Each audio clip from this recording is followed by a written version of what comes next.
almost 25% of the nutrient content of breast milk are over 200 different oligosaccharides, prebiotics that the baby cannot digest for energy. It's there purely to feed the microbes that are now starting to try to establish themselves in the gut.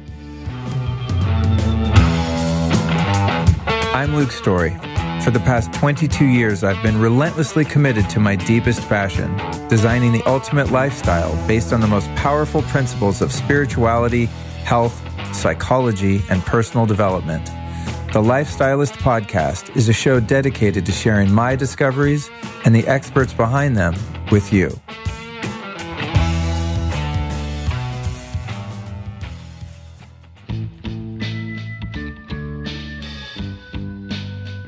After doing 250 odd episodes about how to improve your health, one reoccurring theme keeps showing up when I talk to the health experts that I interview, and that is the effect on light on our body.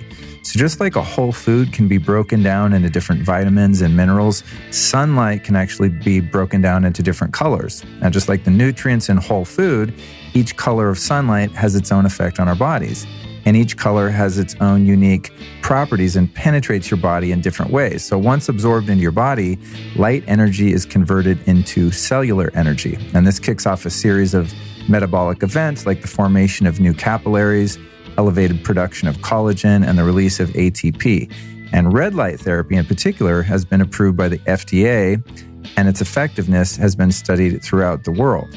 So when it comes to doing the red light therapy, which is something I do just about every day, there's one device that I use and one device only because it's the best one I've found, and it's called a Joovv. If you want to check this out, head over to joovv.com/Luke. That's JOOVV, joovv.com/Luke. Once you get to that link, you're going to get a special bonus offer for them. And you're going to learn everything there is to know about red light therapy. Not only do they sell these devices, they do a great job of educating you on exactly what they do and why you want to add this to your regimen. So get to joovv.com/Luke.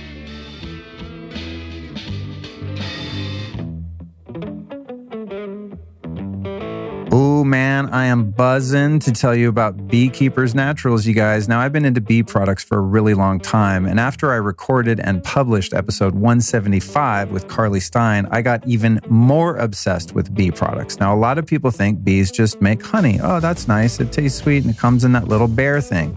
No, dude, bees make a whole suite of really potent superfoods. They're actually medicines in many countries. They're considered medicine, and I consider them that too. So you've got your propolis, you've got bee pollen, and of course the honey and the royal jelly. Now, Beekeepers Naturals, which to me is the number one most premier bee product company in the world, also make a product called Bee Powered, which combines all of those superfoods from the hive into one product, which is just absolutely insane. There's something you need to be aware of, though, when it comes to bee products, is that even if you get, say, like a great honey that tastes delicious and it's labeled organic, it still could be tainted by pesticides like Roundup. It's called glyphosate. It's like one of the most gnarly pesticides in the world. Monsanto, you are evil. Shame on you. Why are you putting this stuff all over the planet? Anyway, I digress.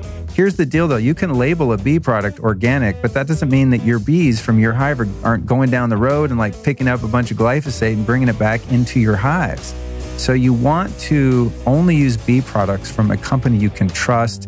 And Beekeepers Naturals is one such company because not only is their whole process organic and really kind to the environment and to the bees, which is really important, but they test for all contaminants and poisons and pesticides using a third-party verified lab. So you know that you're getting a pure, safe, and very effective product from beekeepersnaturals.com. So go to beekeepersnaturals.com, use the code LIFESTYLIST, and save 15% off your order.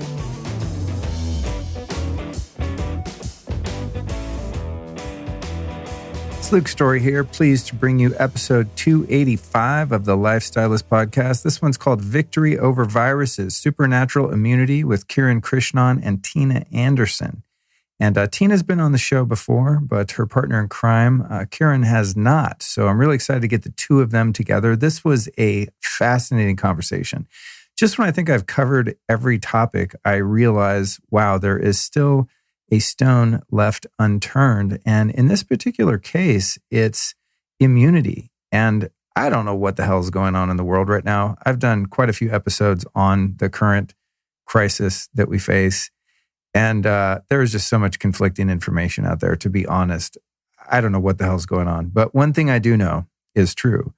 And that is that human life, generally speaking, throughout the ages, has been much more enjoyable when we have a robust and healthy immune system. And that is what we really zero in on here today. So if you're someone that doesn't like to get sick from anything ever, this is the episode for you. And these two are just absolutely experts on the topic. And we talk a lot about how immunity is related to gut health. And so there's a tie-in there. But I mean, I had no idea there was this much to know about the immune system just outside of the gut. And some of the things that we talk about were really interesting to me.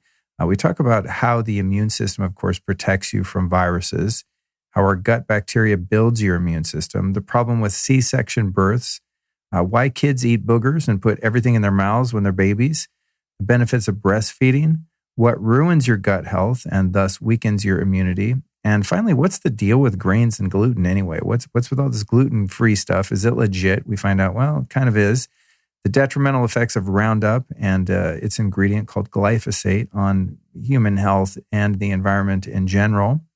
The difference between regular probiotics and spore-based probiotics, common marketing scams in the probiotic industry and how to avoid them, the number one supplement to protect your immune system, the critical role of vitamin K27 and why it's so difficult to find in food, what other foods and supplements help your immune system, and finally, the cutting-edge supplement that I recently discovered that can minimize the damage of gluten that sneaks into your meals. And believe me, it does. A little about our guest today. Tina Anderson is the co-founder of Just Thrive and has spent years researching the gut biome and the role probiotics play in gut health and immunity. Kiran Krishnan has been involved in the dietary supplement and nutrition market for the past 15 years. He comes from a strict research background, having spent several years in hands-on R&D in the fields of molecular medicine and microbiology at the University of Iowa. And as a microbiologist, he has a deep understanding of microbial science, and he spent the last 8 years studying the strains used in Just Thrive probiotic and antioxidant. Before we jump in here, our guests have been kind enough to provide a discount code for those of you who'd like to try their spore-based probiotic and immune formula, of which I am a huge fan and highly recommend them. You can go to justthrivehealth.com, enter the code Luke15 and save 15% off. That's justthrivehealth.com. The code's Luke15. Okay, now it's time to get settled in and learn everything you would ever need to know about your immune system and how to live a life of vitality and longevity. Enjoy the show and don't forget to share it with a friend.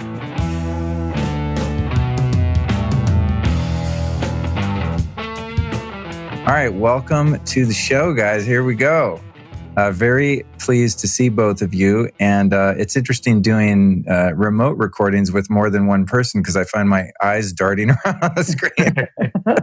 I don't know if I've done one of these. Maybe I did. Actually, I did one of them. Yeah. So it's kind of, we're all making adjustments as a result, of course, of the current situation we find ourselves in. So Tina, of course, has been on the show before. And so I'm happy to have you back. So let's just go ahead and jump right into it. You know, what I really want to focus on today, because it's so timely, is immunity in general. And I think a lot of us are aware that gut health is paramount when it comes to building immunity. And so I want to cover that, but I want to just get into, as much of the gut biome and just virology in general, since that's kind of what we're dealing with currently. This is going to come out in a few weeks from the time of this recording. So I'm sure things will have changed and developed somewhat by then, but something that won't have changed is how to keep our gut health happening and our immunity strong.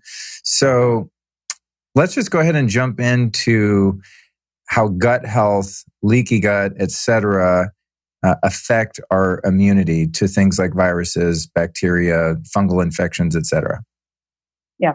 I could start and Kiran could finish up, but thanks, by the way, Luke, for having us on. We're excited to be here. So basically, they estimate about 80% of our immune system is actually found in our gut lining. So people aren't thinking of their gut necessarily when they're thinking about immune health, but it's really the first place to start when you're talking about your immune system, because that's exactly where the immune system is in your gut lining. So we know that there are toxins that are in our gut that seep into our bloodstream that cause the leaky gut that we always talk about. We could go into that in more detail, but when you have those toxins leaking into your bloodstream, it causes this inflammatory response that's not good for us. This is why people who have, autoimmune diseases and allergies, they almost certainly have a leaky gut.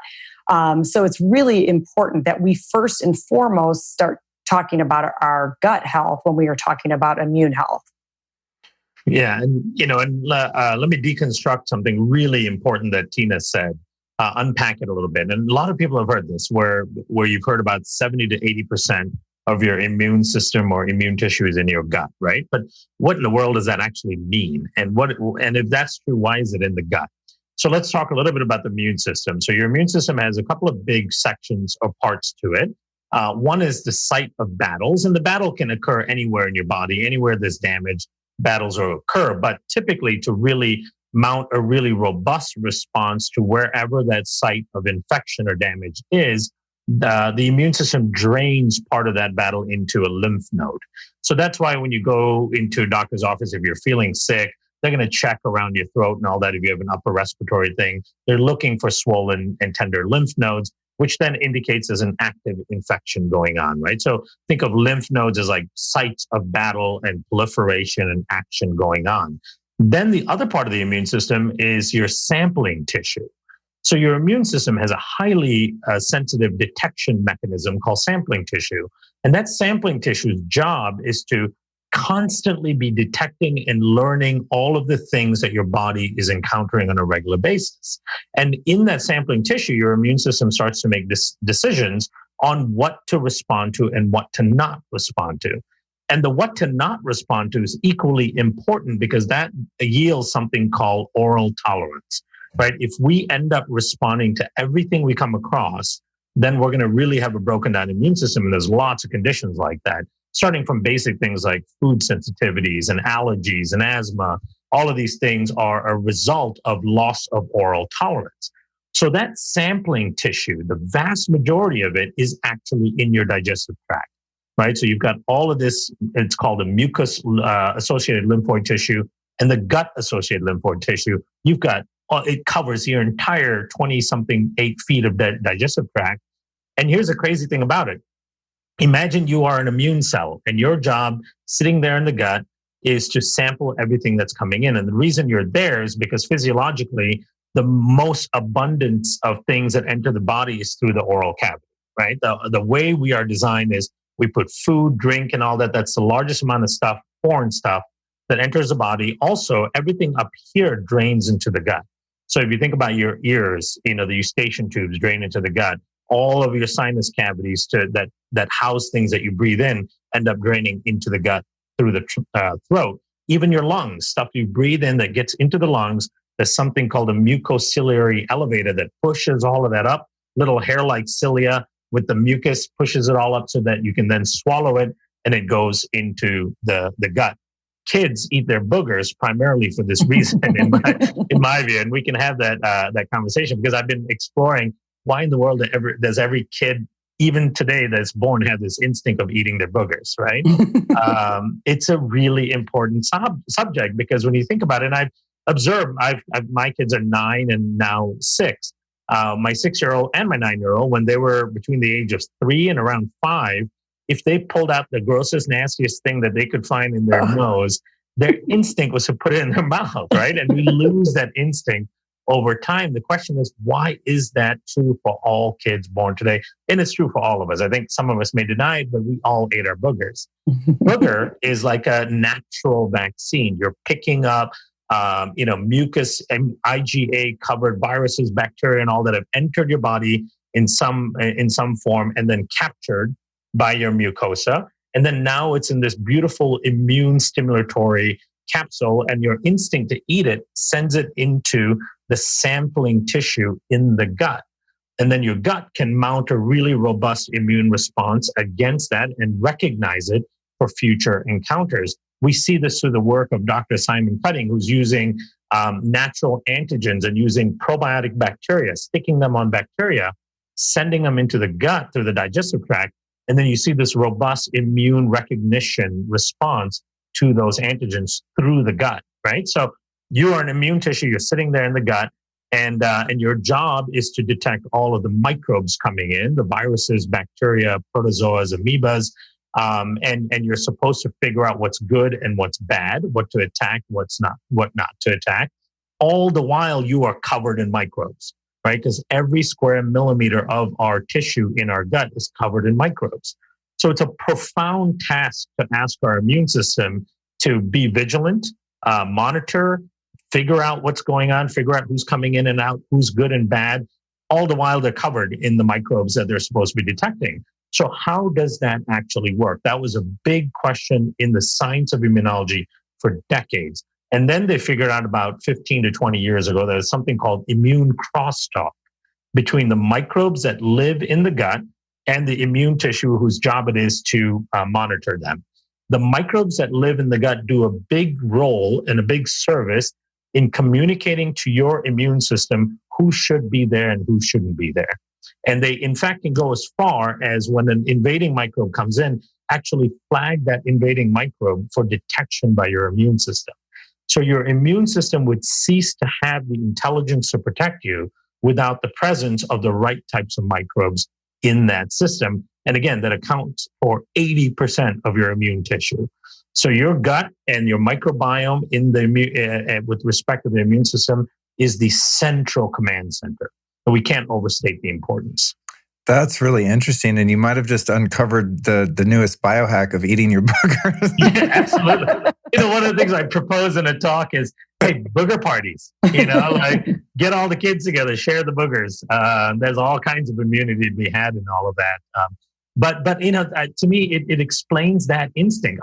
One of the things, I'm a microbiologist by training, but I'm a closeted evolutionary biologist, meaning I thrive on this idea of looking at what occurs naturally in nature, what instincts we tend to have, and what purposes that instinct serve, right?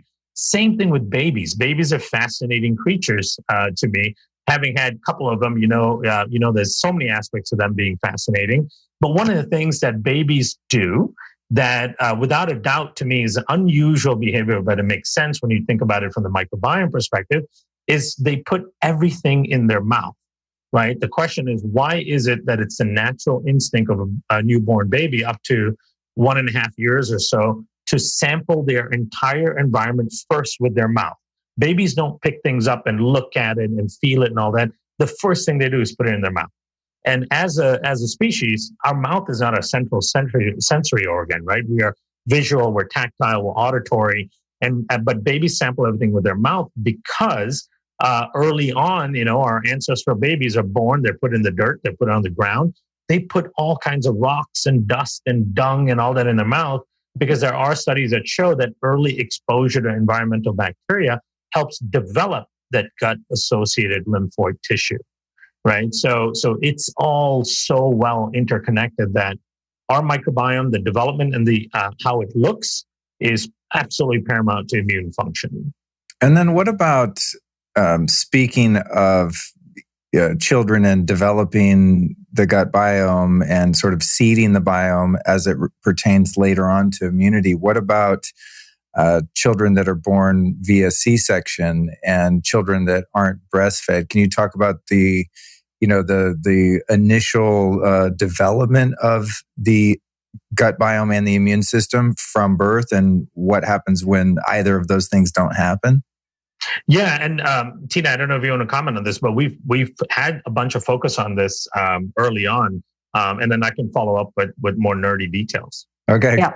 You guys make right. Well, I mean, obviously, a child is inoculated with their microbiome, with their gut bacteria through vaginal childbirth and close skin to skin contact and breastfeeding, and so of course, being born by cesarean section does become problematic. There are ways that we could, they could swab the mother's microbiome and, and get it to the child at, when they're first born. But because we know that some people have to have a cesarean, and we wouldn't suggest putting, anyone's life in danger or anything like that. So it's definitely, that is actually the only time you are inoculated with your microbiome is during vaginal childbirth, close skin-to-skin contact, and breastfeeding. So we don't really get the same lactobacillus and bifidobacter strains through our environment. We never got those from our environment. We get them through natural childbirth.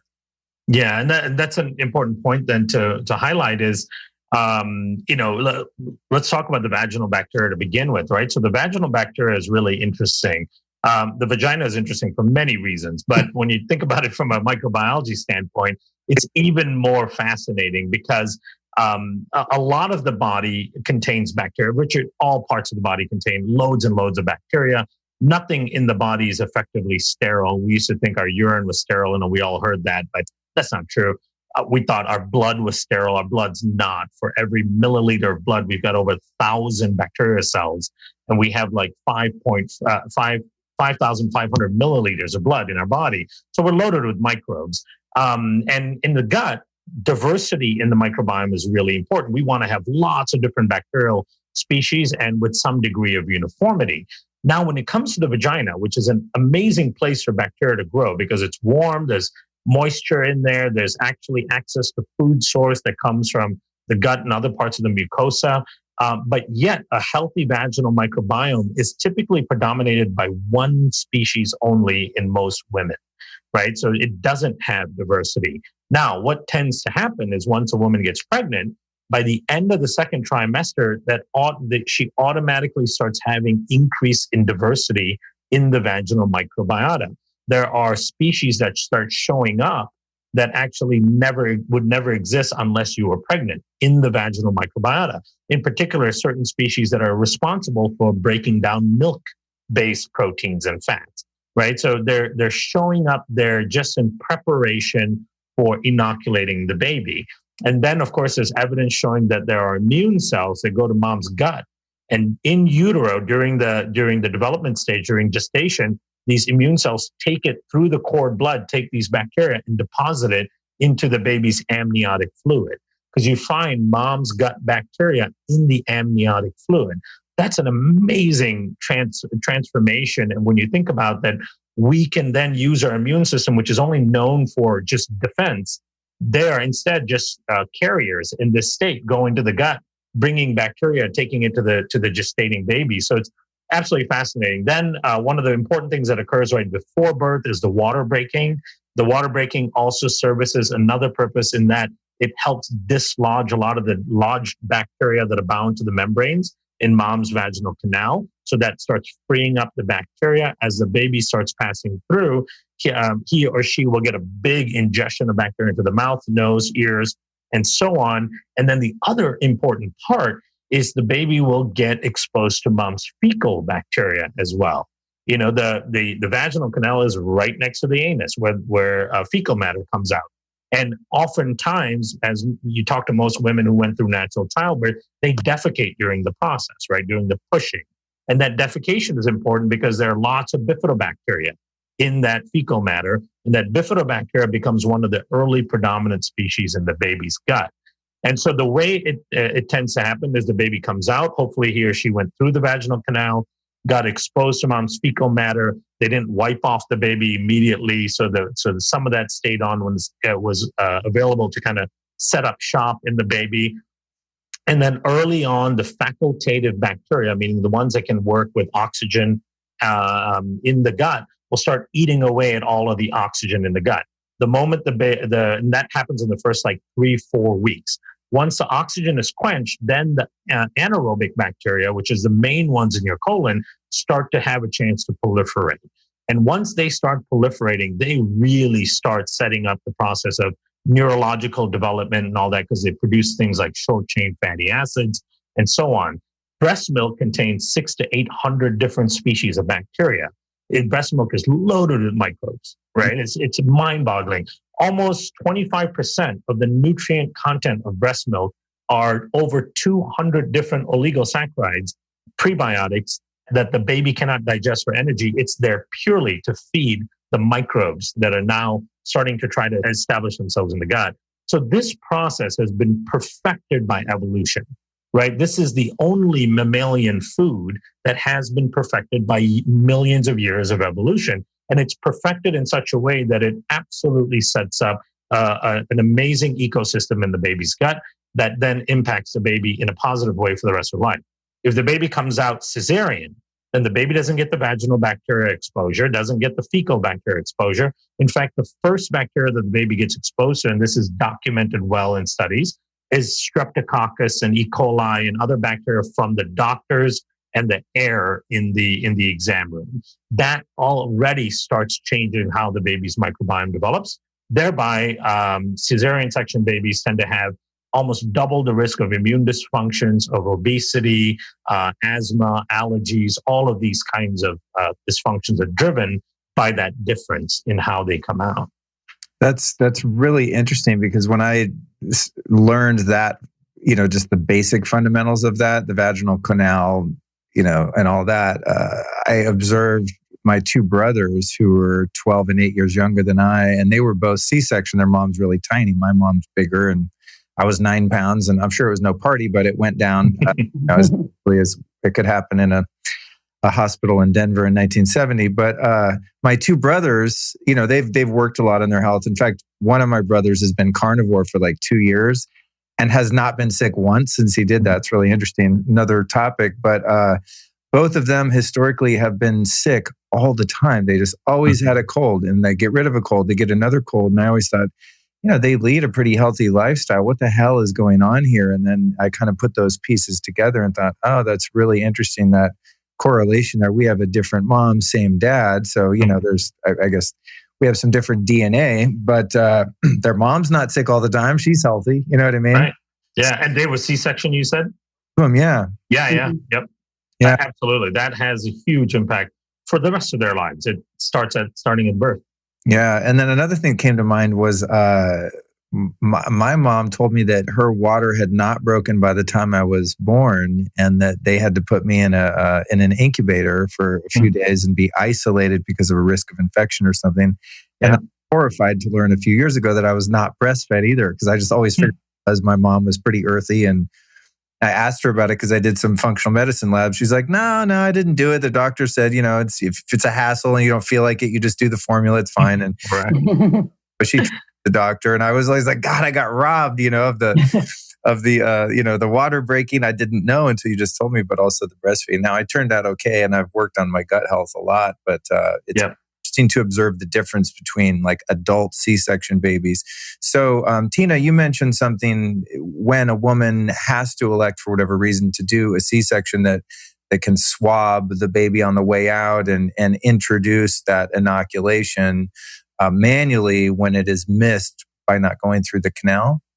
Yeah, I have had no experience with it because I've had all three of my children born vaginally, but I've read some things about it, and I know Kiran has talked about it at length too, that you could swab it, and that way you could somehow pass the mother's microbiome, at least part of it, onto the child. Yeah, where that comes from is a couple of studies at New York University that did it, where they, in the case where C-section had to be done, what they would do is they would just swab the vaginal canal after the baby comes out, and then swab around the eyes, nose, and mouth of the baby. And they found that following those babies for a period of time after birth, that just doing that alone kind of negated some of the negative effects of being born C-section. A lot of people are also starting to do and actually one of my employees did this recently last year when she had a baby, where she knew she was going to be C-section because of whatever the medical conditions were associated with it. And so you can put sterile gauze into your vaginal canal. And she was doing this at home. Her and her husband were trying to shove gauze in there before they had to go to the hospital. And then they got to the hospital and they were able then after birth to pull that out and just wipe the baby down. So just that simple thing alone seems to make a big difference. When it comes to the element of the fecal matter that you were talking about, I find that really interesting because, we're led to believe, and I think rightly so, that you don't want fecal matter around anywhere. And that's why there's sinks in bathrooms everywhere. And you want to wash your hands and make sure that it's not getting anywhere. It's crazy that that's part of the natural birth process and that it doesn't make the baby sick or kill the baby. And that kind of leads me into there's a couple of things I want to cover is what happens when the mom's gut biome is wrecked and how that could happen. And then also this idea of fecal implants for people that have not had antibiotics and, have been eating non-GMO organic food because they live in the middle of the freaking jungle somewhere and they have a great test sampling for someone who has SIBO or some other like more severe gut issues that people now are. I even have a friend that cured himself of, what did he have? Ulcerative colitis or, no, he had Crohn's actually. Yeah. And he found a donor that had never taken antibiotics. It happened to be, a buddy of his that lived a couple miles away. And so he spent, a few months, if not a year, collecting this guy's poop every day, taking it home and injecting it into himself of Crohn's disease. Wow. Yeah. It was not pretty. He's like, I meant it for the faint at heart, but it worked. And he completely his gut because he had wrecked it with antibiotics and things like that. So I guess maybe give us a bit on some of the things that are damaging to the gut biome for a mother or anyone, and how much validity and where are we in terms of the the science and development with fecal implants for someone who's severely compromised in terms of their gut health. Yeah, so fecal transplantation is a really interesting field, and I think in the future it'll become a really effective tool for lots of different things. There are case studies on people with certain types of neurological disorders, cerebral palsy, that can get a fecal transplant and show lots of resolution. So it's a really interesting area. The big discussion around it is donor selection, like you said, because there are also cases that, for example, one that was popularized by the media of a lady who had GI issues. I think she had an inflammatory bowel conditions for years. She was always an athlete. She was very fit and lean, but had the GI issues, and then got a fecal transplant from a donor. And this was facilitated by her medical team. The donor is an anonymous donor as far as she's concerned. And then immediately after that, over the next 30, 40 days, started to realize she's putting on lots of weight and she can't control it to a certain degree. And she'd always been very lean and fit and never had this problem. And then as they looked at it deeper, the donor was overweight that got the transplant. So it helped the gut issue, but then it created a metabolic issue, right? And because there's so much being transplanted when you transplant someone's biome into someone else, there's so many factors being transplanted. The donor selection aspect of it becomes really interesting. Now, we also find, because I've worked with doctors and lots of people that do their own transplants, that often you have to do it multiple times in order for it to actually take a hold. Because in the initial phases, when your microbiome is being set up, in that first 858 days, so the first 2.5, 3 years, there is this really important crosstalk between your immune system and your microbiome, where your immune system is learning who your resident microbes are. And then there is this process of selecting and allowing certain bacteria to predominate or to exist in a homeostatic way in your microbiome. And that part is not really quite understood, because there's lots of studies on twins where they are identical twins. They're born within minutes of each other. So they get the same microbiome exposure from mom.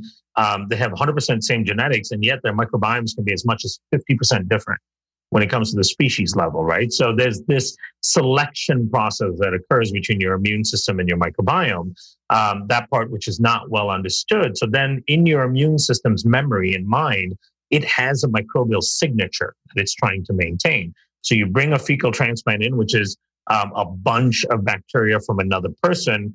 A lot of them may get attacked by your own immune system and rejected in a way. And then your microbiome starts reverting back to what it's looking like. Then you got to do it again and do it again. Some of the larger clinics that do this will say that you need to do it 6, 7, 8 times before, sometimes before it really takes. But it all highlights how amazingly versatile and important your microbiome is, because it can control so many aspects of your wellness and function. And it also speaks to that really intimate relationship between our immune system and the microbiome. Awesome. Yeah. And I think talking about the pregnant women, people will ask me all the time, is it okay to take your probiotic when you're pregnant? And of course, we always say, ask your doctor if it's okay. But I mean, my God, if there is ever a time to be taking, high quality probiotic or doing other things to support your gut health, it's when you're pregnant, because you are literally passing on your microbes to your baby, and that will dictate a lifetime of their health. So really, really important for pregnant moms to be focusing on the health of their microbiome. Yeah, it seems like that should be part of the what I call the pre-production, or the trimester zero. I think one of my colleagues that I'm going to interview calls it. She might even have a book on it. But it's the time you spend before you decide to get pregnant, and kind of just readying the troops and getting your body in optimal shape. I think the gut would have a really important part in that. You're even trying to conceive too. Same thing. I mean, for both parties. So. I always think I'm kind of not part of that conversation. You are. Just, have a big ego in the quality of my sperm. I figure I've been into the biohacking stuff for so long. Like, what could I possibly be contributing that's, not going to be positive? But, I mean, I guess if you have weak sperm motility, or, you have something going on in your genetic expression as the man, you could also be contributing. What about, this is going to be a random one for you. I was thinking about before how when you were describing the immune system and how the immune tissue in there, I think as you put it, is able to identify things that you swallow or things that are coming through your lymphatic system, your sinuses, et cetera. And then it's identifying it as friend or foe and sort of building antibodies to that, right? And correct if I got any of that wrong. Do you know anything about the practice of urine autotherapy for building immunity? This is going back like 15 years ago. In my early part of my journey, this became a thing for a while, where you would drink like a shot glass of your own. I mean, it became a thing for me. It became a thing. That trend, most people wouldn't, but I was hardcore, and they said Gandhi did it, and it was part of the Ayurvedic system, etc. And it was based on that idea that it's basically like creating your own vaccine. And so there was a period, sorry folks, but it happened, where each morning I would have a little shot glass of my own pee. Now, this was not a pleasant experience, and I couldn't quantify the results of it per se. So I, discontinued that practice. But I was interviewing David Wolf yesterday, and he worked in a alternative cancer clinic in Tijuana, where people would come in and do stem cells and ozone therapy and all this stuff. And one of the most effective things they would do to boost immunity was urine injections. Drinking it, but like doing an intramuscular injection of urine with the same idea that your body's going to build up antibodies and kind of, work as its own vaccine. Have either of you heard about anything in that realm that supports immune function, or is that just wives' tale? To be honest, I haven't seen any studies on it. I don't know if anyone has actually published any studies. I've heard about that a lot, but I've not seen any actual published literature. Now, just using scientific rationale, it can make sense. Any sort of excretory component of your body will contain not only microbes and all that your body has encountered and are trying to get rid of in a particular way, but it'll likely also contain certain protective antibodies already on those microbes. IgA, for example, IgA is the most abundant antibody in all of the secretory mechanisms. It's found in saliva, mucus, and all of that, all of the mucosal tissues in your body. And so your microbes that are being excreted are getting coated in IgA. So what you may get as a result of consuming those things is you get microbes that already have antibodies on them that then helps tutor your immune system about that exposure. One of the important things that occurs both in the gut and other ways of sampling is the development of a whole regulatory mechanism within your immune system, right? So because you've got the innate immune system, which are the rapid reactors to the immune system. And I can give an analogy on that. And then you've got the adaptive part of the immune system, which is slower to react, takes a little bit more time to kind of muster up its function, but it's the highly specific part of the immune reaction. And in between there's something called the regulatory part of the immune system, the T regulatory cells, whose job it is to identify all of the various immune reactions in the body and then teach the immune system, hey, you don't need to react to that protein. You don't need to react to that particular bacteria or virus because those are things that are normal within our system. And that T regulatory part of the immune system, also called the FOXP3 positive part of the T cell system, is governed by the presence of microbes in large part. So the microbes are helping the immune system shuttle from innate to adaptive. They're also helping the immune system shuttle and rev up the regulatory part that teaches the immune system what to react to and what not to. When something enters your body already covered in IgA, that really helps the immune system start to understand it and deal with it. So that there could be something on it, but I haven't seen a study on that. But to me, it's analogous to the eating booger part. Is we're sampling things that have been captured in other parts of the body, covered in antibodies, sending it into the biggest sensory part of the system, and to develop a more robust immune response. I see a market opportunity there for a supplement manufacturer that could make your urine taste good and find a way to encapsulate boogers. Totally, just like an add-on, like here, add this. This is a urine enhancer, right? Just a few drops. The funny thing is about that, as gross as drinking your own urine sounds, it's not actually that bad. I mean, it wouldn't be. I'm not going to make urine kombucha anytime, but it's not as disgusting as it sounds. It's actually, I remember it being, I mean, I haven't done it in many, many years, but I remember it being like super freaky just mentally. But then once I did it a couple of times, it was like, what's the big deal? But I also thought it was sterile because people think of it as eating your own poop, but came to think at that time it was sterile. But as you indicated, there is bacteria in there. Going to the IgA, this is an element of immunity and immune function I've never understood, like IgA, IgG.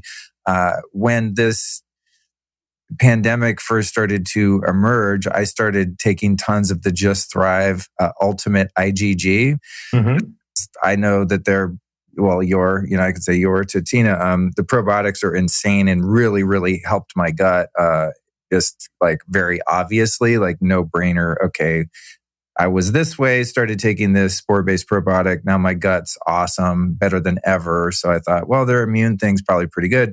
So I just started pounding it. And my girlfriend also, I kind of put on the counter. I try not to be that controlling boyfriend that tries to force her to take what I take. But, I was a little concerned not knowing the nature of this virus, what it is, if it's a real thing, if it is, how real, et cetera. So it says maybe, take 2 on the bottle. I was taking like 6 at a time, a couple times and instructing her.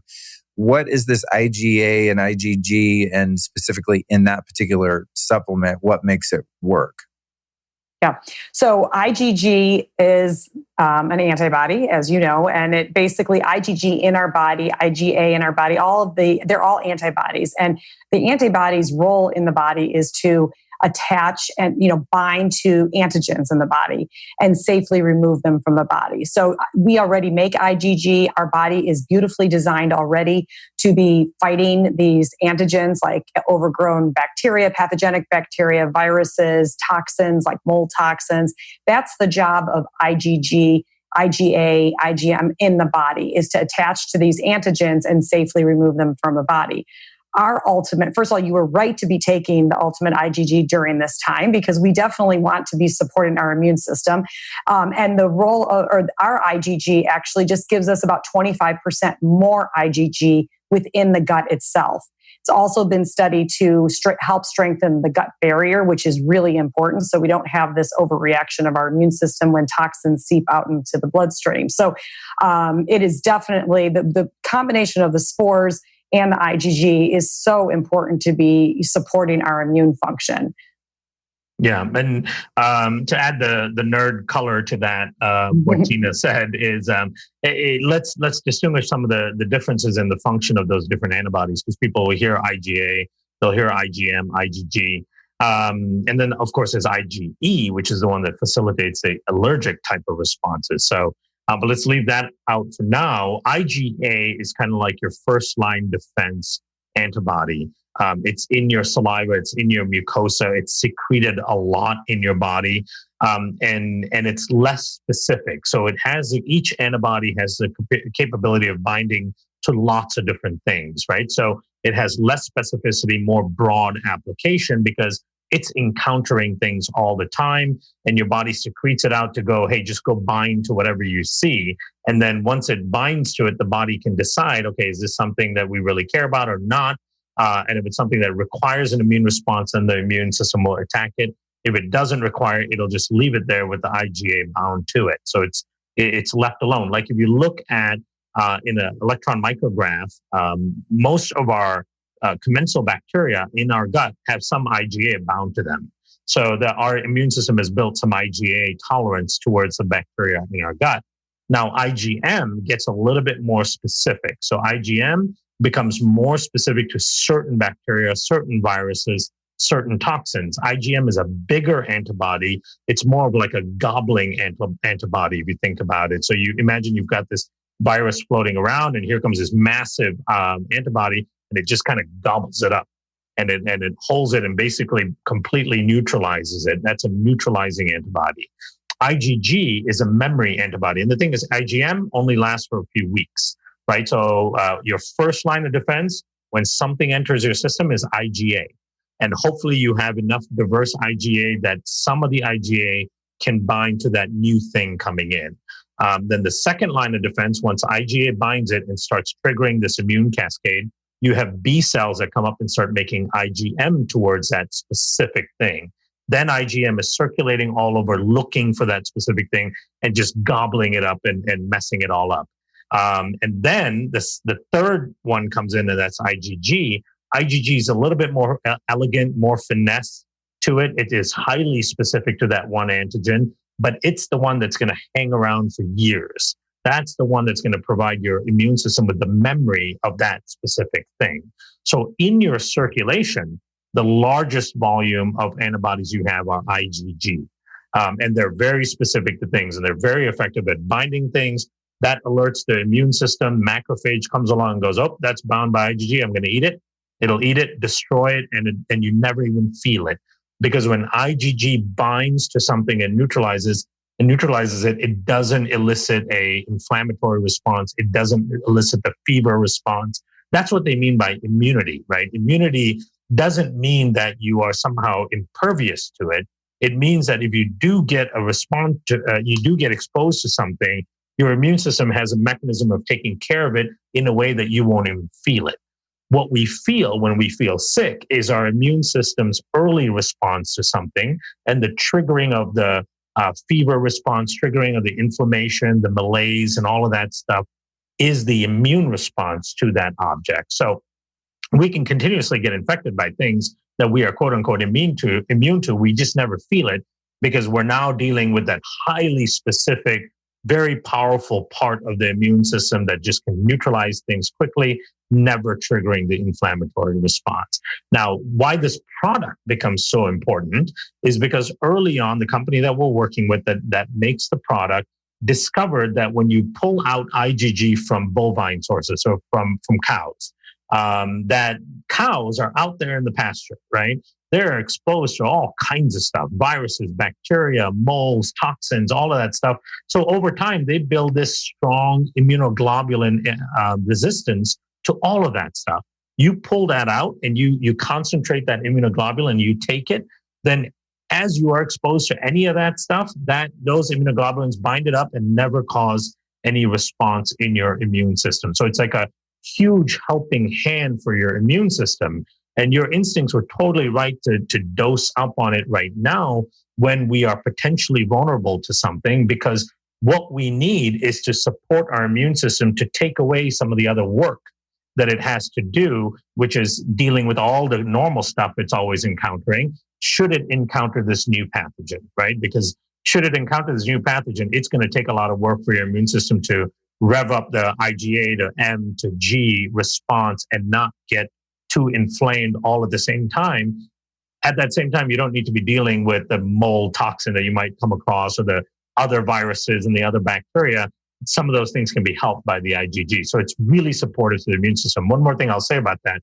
the thing that got us the most interested about this, and Tina and I sat in meetings with some of the top HIV researchers in the world because of this product and our initial collaboration with it, is the NIH, the National Institutes of Health, published a study back in 2014 showing that in the case of HIV patients, that the biggest driver of mortality was the leakiness in their gut. And what happens with the viral infection is the virus first starts to infect in the gut lining as well. And as it's infecting in the gut lining, it creates this really disrupted gut mucosa. It opens up the barrier so things leak through, but it also drives all of this inflammatory response in the gut, which then creates a home for all of these other opportunistic infections. This particular product has had a couple of published studies in HIV enteropathy showing that even in that extreme case where the immune system is overloaded and suppressed at the same time, that it was able to modulate the immune response and strengthen the immune response against everything that the immune system encounters. So that to us was like incredibly powerful, because that is one of the most stressful type of scenarios for the immune system. So for people without HIV, people who don't have AIDS, if you're taking it, the helping hand it affords to your immune system is really quite powerful. I want to congratulate you, Kiran, on your ability to actually translate pretty science into normal parlance. I totally understand everything you're saying. So when you say, I'm going to give the geeky perspective, it doesn't come across as that geeky. I'm going to stay there with you. So, thank you. And one of the things I realized early on in my life is I have zero talents, with the exception of taking complex concepts and explaining it in a digestible way. That's all I can do. If you put me in a pageant, there's nothing I could do on the stage that would be impressive at all. This is the one thing I can do, and I've always done it, in my life. But that's a really important thing, because I think hopefully it empowers people so they have an understanding what's happening in this amazing vessel that we all get to exist in, right? And the more power the more knowledge they have about that, the more power they have on their health. Yeah, I think I just decided, because I don't know if I ran out or I just stopped taking that IgG, but now I'm like, oh shit, I should be taking this all the time. Right. I take 4 with my first meal of the day, and then I take 4 before bed. At night when you're sleeping, there's all of this recovery and rebuild things that go on in the body, especially in the gut as well. And there's microbes in the gut that trigger the rebuilding of your cellular system. So the mitophagy that you probably talk about in the whole biohacking world, the autophagy, the cleaning up of the cellular debris, the regeneration of mitochondria, all of that stuff is triggered during the sleeping phase, and lots of bacteria help trigger those effects too. So we can get in a bunch of IgG before bed and reduce the inflammatory and toxic, response of the immune system has to give to everything that we've put in our body throughout that day. We can allow the housekeeping genes and the housekeeping function to occur much more effectively. That's cool. Yeah, in the immunoglobulin category, there's a product I've been using for a long time, which is grass-fed colostrum, like first 6 hours bovine colostrum. This company Surthrival makes, and I buy it in these huge, I think they're like 5 kilos or something. They're really expensive, but it's also delicious. So I'm addicted to it. Right. But I never really looked that deeply into the health benefits. I just figured, if baby cows are strong, then maybe grown-up Luke can be strong from taking this. But I think one of the things in there is the immunoglobulin. So that would make sense coming from the bovine source. Is that like what one would find beneficial about taking colostrum from whatever species of animal? And do female humans also make colostrum, or is that just relegated to dairy cows? No, female humans do. That's some of the first phase of actually what comes out of the mammary glands during breastfeeding is colostrum, and part of that is because the human baby has an inability to make its own immune response early on, and typically up to about 6 months of age. So the baby is counting on mom's antibodies and immunity. That actually kind of goes back to one thing that popped in my head when you were talking about being exposed to mom's fecal matter, and why that would not make the baby sick is because that's mom's homeostatic bacteria. That bacteria is already communicated and comfortable with mom's immune system. And then the baby's getting both mom's immune system and baby's getting both mom's bacteria. So we're making a full transfer of immune and bacteria and the full crosstalk that occurs in mom into the baby as well. Because keep in mind, in the first 6 months, most of the immune response that the baby elicits in the body is driven by mom's immune system. But in colostrum, the only difference between colostrum and a serum IgG is that colostrum typically has about 14% or so of the immunoglobulins, the IgG. What we liked about this product, and colostrum has other benefits as well, but what we liked about this product was that it has 55%. It has this huge concentration. And then the version of this product is actually a prescription product in the US for treating antibiotic-associated diarrhea and other gut infections. We have the version, which is exact same active ingredient, but we could sell it as a supplement. But that's how powerful it is. So yeah, you'll get things like lactoferrin and other things from the colostrum that can be beneficial. But this one is a whole step above that with respect to immunoglobulins. Right. So this and is the dairy-free component too. Yeah. And it's dairy-free. Yeah. Oh, the IgG. So it's bovine derived, but it doesn't have any of the constituent dairy product. Yeah, because it comes from the serum, right? So it doesn't come through the mammary glands. The colostrum comes through the milk. And so this one is derived directly from the serum. This is analogous to the Madra tribe and other tribes, hunter-gatherer tribes that like to drink cattle blood, right? And they feel that supports some sort of warrior-like constitution in them, and that may be part of why, because of all these amazing immunoglobulins in blood and in serum. Interesting. Okay. God, there's so many directions I want to go here. I love geeking out on this stuff. So do we. Here, I'm like, I have a million questions. Like, how do I prioritize them? Okay. So let me see. This is tough. All right. Now I did a show with Tina, and we're going to put the link to that in the show notes, where we really went pretty deep dive on all the different types of probiotics and why the spore-based probiotic that I observed had such a profound effect on me, whereas for years I've been taking probiotics and spending tons of money on them, and I never really know if they're working or doing anything. But when it comes to the balance of bacteria in your gut, and now we know how it pertains to the immune system, maybe either one of you could just give a condensed version of, the different types of probiotic products out there, if any of them have any efficacy, and why a spore-based probiotic is different. Even though we did like I said, a deeper dive on that before, I think it's important to make that distinction.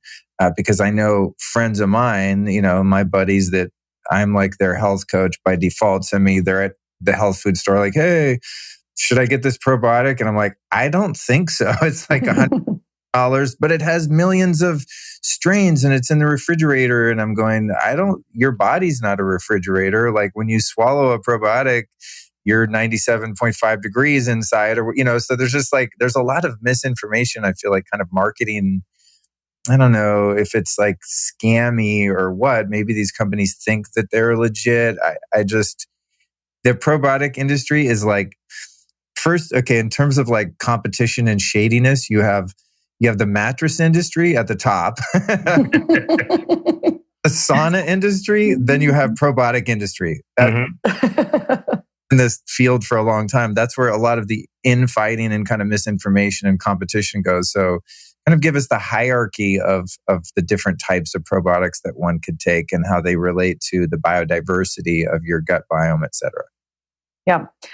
So the majority of probiotics that you're going to find on the market are comprised of lactobacillus and bifidobacter strains.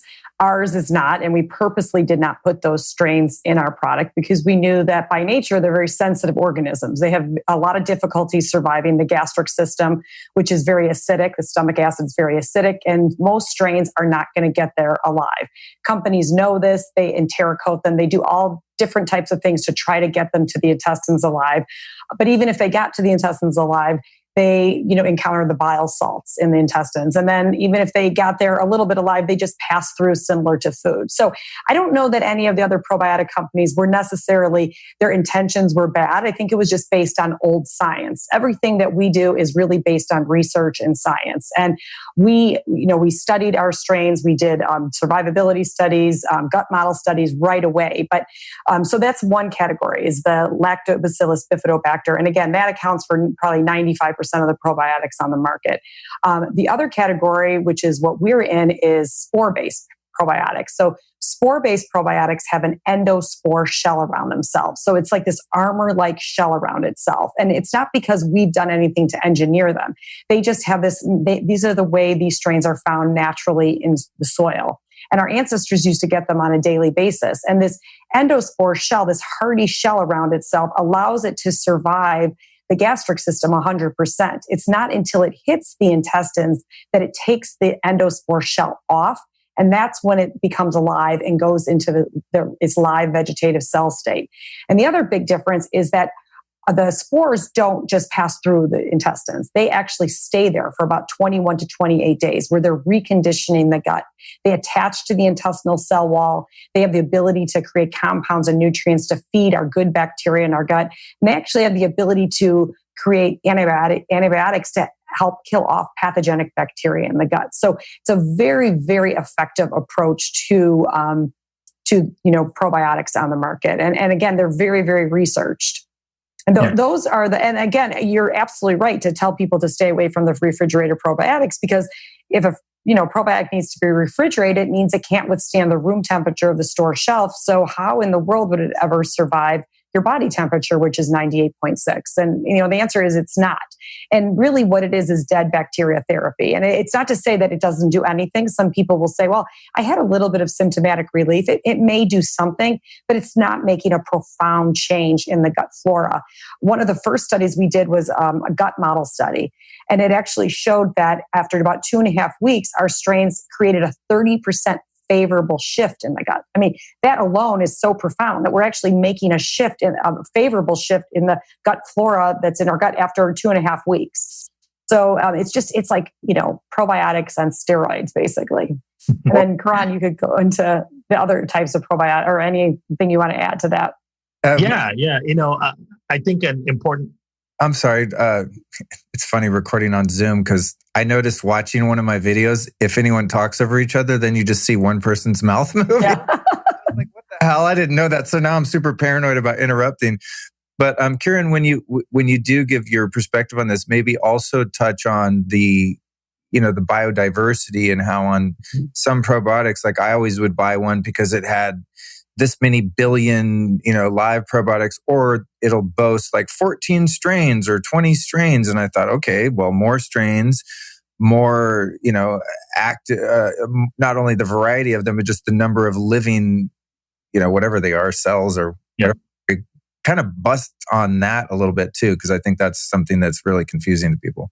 Yeah. And the confusion is really valid too, because we have to keep in mind that the vast majority of probiotics and the whole idea behind how probiotics are formulated was conceptualized well before we knew anything about the microbiome, right? We've really only learned about the microbiome since 2013, 2012. That's when some of the first studies started coming out to really identify what is going on in this very complex ecosystem between our mouth and our bottom. But the vast majority of probiotics were conceptualized way before that. And so they were formulating and creating quote unquote therapeutic products for a system that they had no understanding of, right? So let's talk about then from a historical perspective, how did that come about?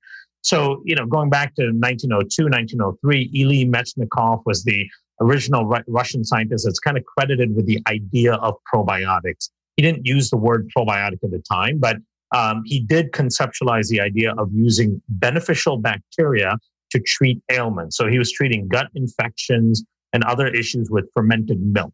So he had a culture of bacteria that he would ferment milk with.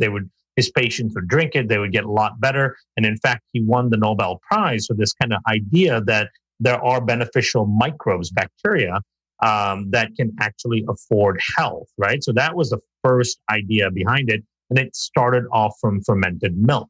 So from that point on, fermented milk in various forms like yogurts and kefirs and all that's really started picking up steam in terms of their health benefits. And surely they have numerous health benefits we can speak to. In the 1960s, two researchers called Lilly and Stilwell came up with this concept of probiotic, meaning a for life bacteria, as opposed to an antibiotic, which is against life. So then the idea is that, yes, we can now create categories of bacteria that are specifically beneficial to the host.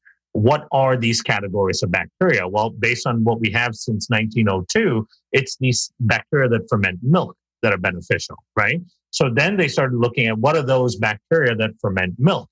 Well, the lactobacillus genus of bacteria do a great job fermenting milk, especially Lactobacillus acidophilus. Why is that? Because they prefer a lower pH, and because they prefer lower pH, their ferment creates less and less of a sour taste. So they are great species for fermenting milk. Sometime in the late 60s, they also started sampling the gut microbiome, doing culture work to sample the gut microbiome, and they found out that, hey, Lactobacillus also lives in the gut. So then the idea became that Lactobacillus lives in the gut.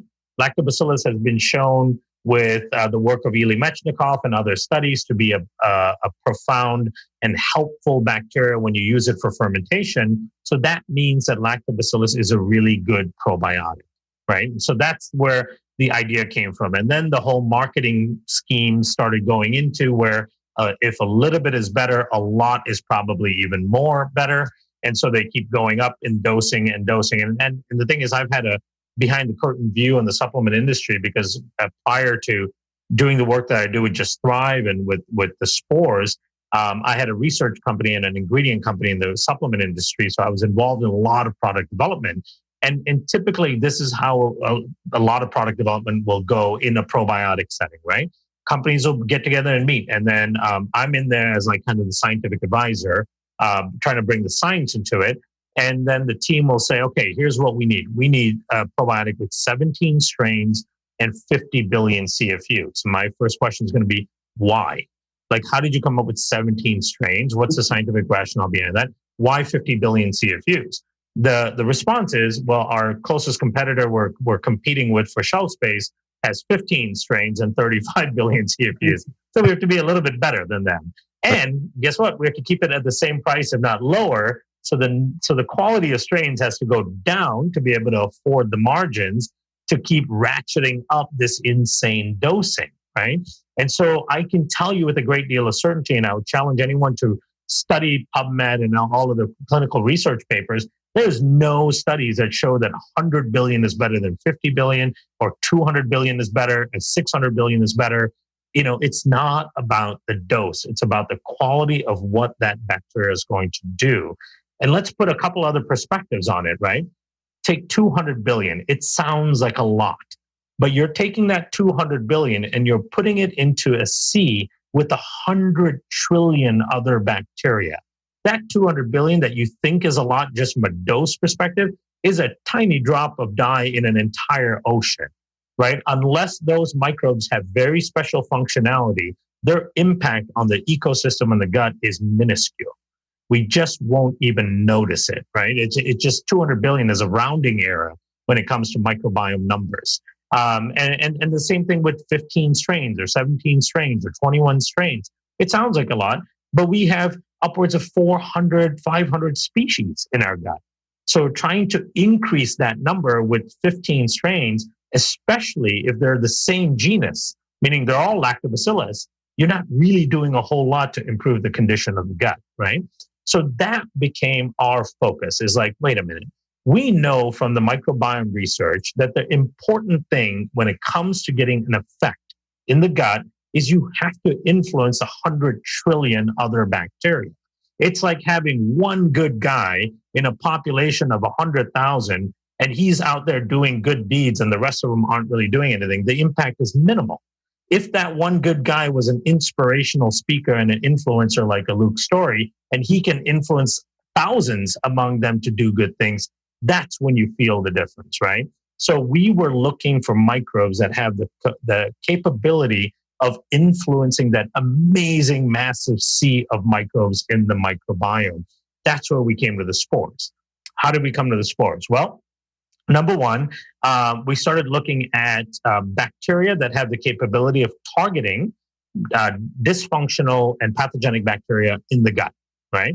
What does that mean? Well, so there are bacteria that conduct something called competitive exclusion. They have the ability of entering into a massive ecosystem like we have in our microbiome. They use a process called quorum sensing, which is reading back other bacteria's signatures.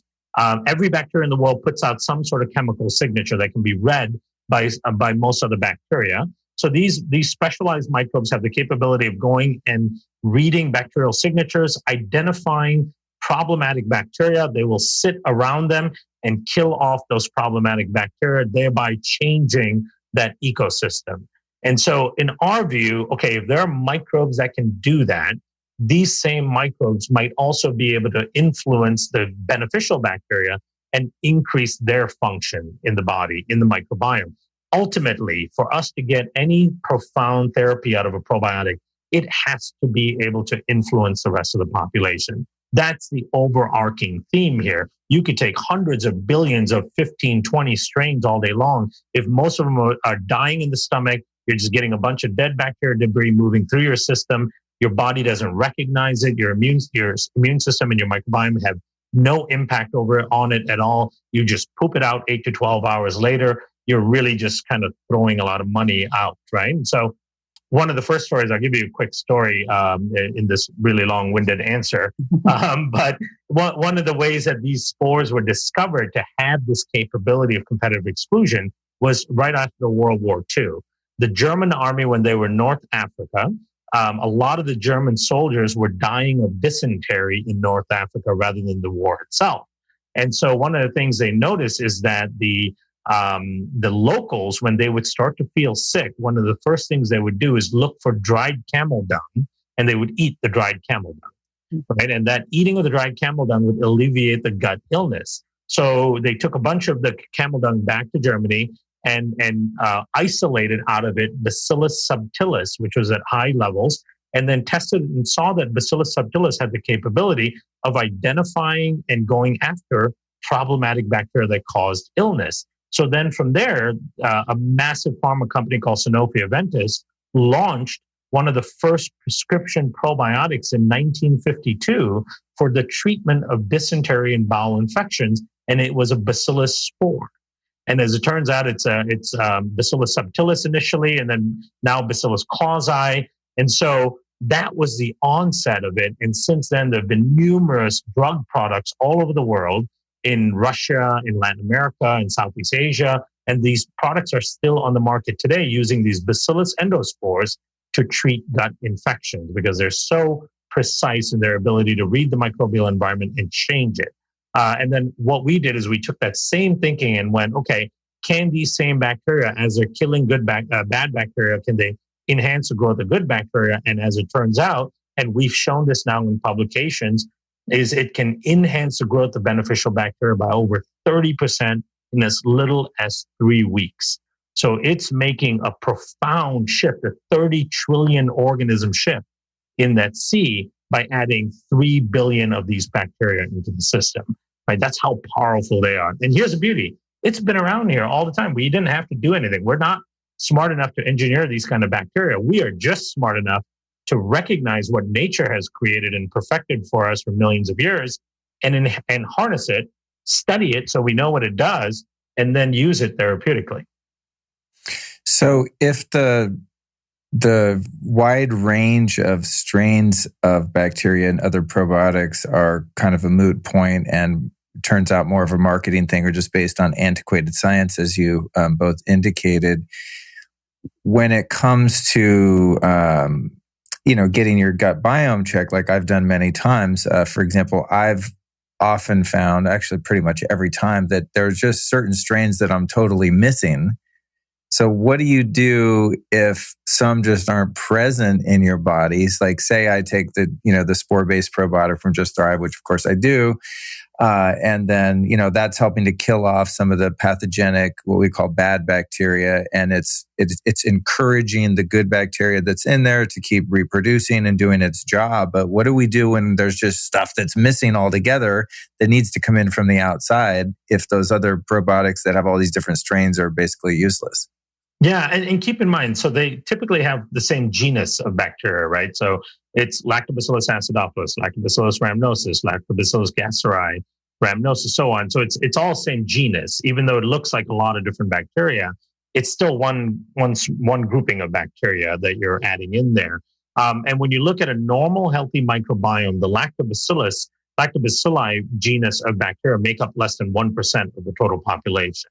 So you still can't really diversify using a very broad spectrum, what we would call a broad spectrum probiotic right now.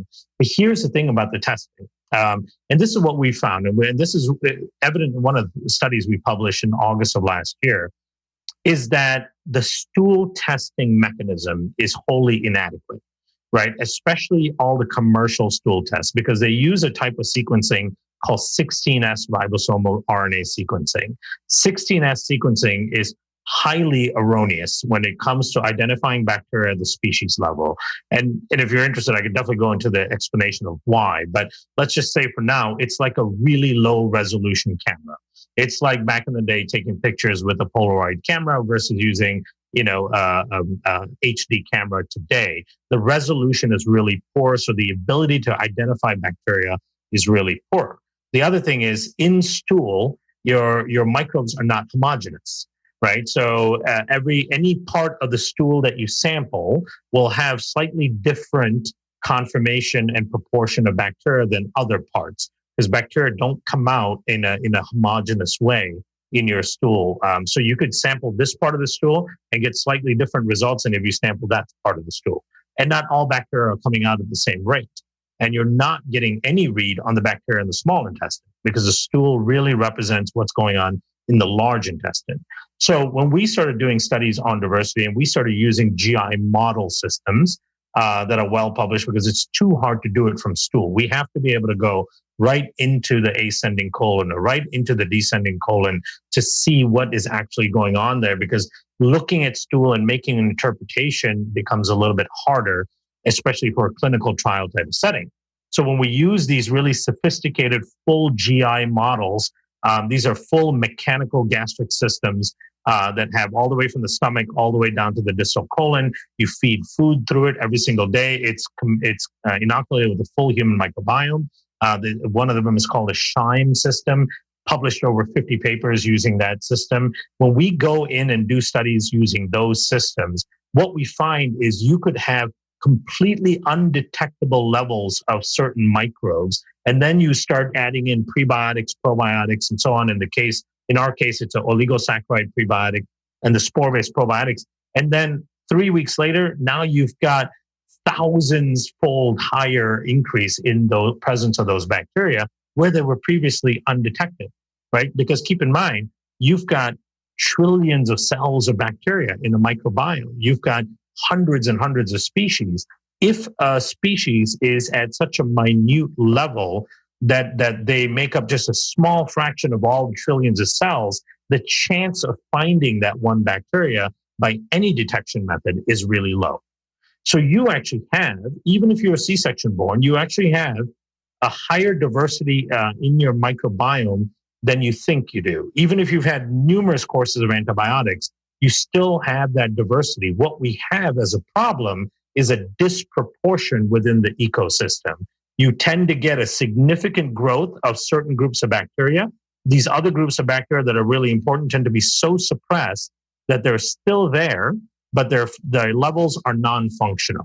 And then when you add something like the spores, you start to see this big shift where these guys get to come up and start doing what they do. These guys that are overgrown start to come down. So like I mentioned, that 3-week study, 30% increase in diversity. These were microbes that were showing up that were not previously detectable because their levels are so low. So that's the ecology of the microbiome that we're just starting to learn right now.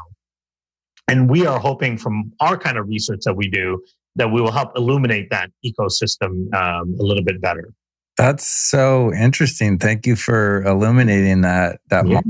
Really, really interesting. Because I think, those of us that work with functional medicine doctors and get somewhat acquainted with our labs, once our doctor interprets that, we just think that's the be all end all. And it's on paper. I got the PDF, so I'm screwed. You know what I mean? Right. Totally.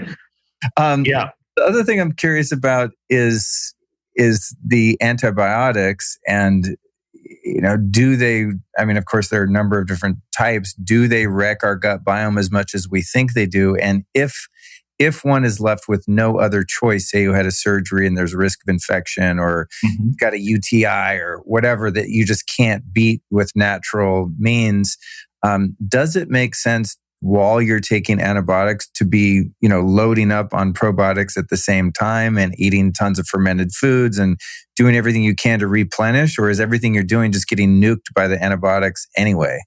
Yeah, so that's a really important question. I'm glad you asked that, because it's inevitable that you're going to end up having to get an antibiotic at some point in your life, right? And like you said, there are times when you need them, but there are times when they could save your life. And then there's also lots of times where they're overused and used unnecessarily.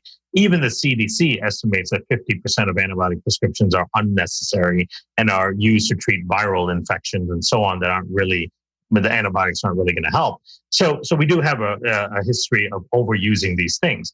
The studies are clear that even the very first dose of the antibiotic has a profound impact on your microbiome. In fact, there are studies that show that a 7-day course of clindamycin affects your microbiome for up to 2 years. You can still find the disruption in the microbiome 2 years later. One of the studies that are really interesting to me, which I'll mention, is a study out of Johns Hopkins, I believe, published about 2 years ago. And I actually saw one of the medical conferences I was speaking in. The researcher that was doing the study actually presented at that time, and I was like, I cannot wait for the study to publish, because it tells us a couple of really interesting things. One that actually fits back in our conversation just previous to this. So what he showed was that, and he was having people being sent from the hospital. They would get diagnosed with something, so they're given an antibiotic prescription.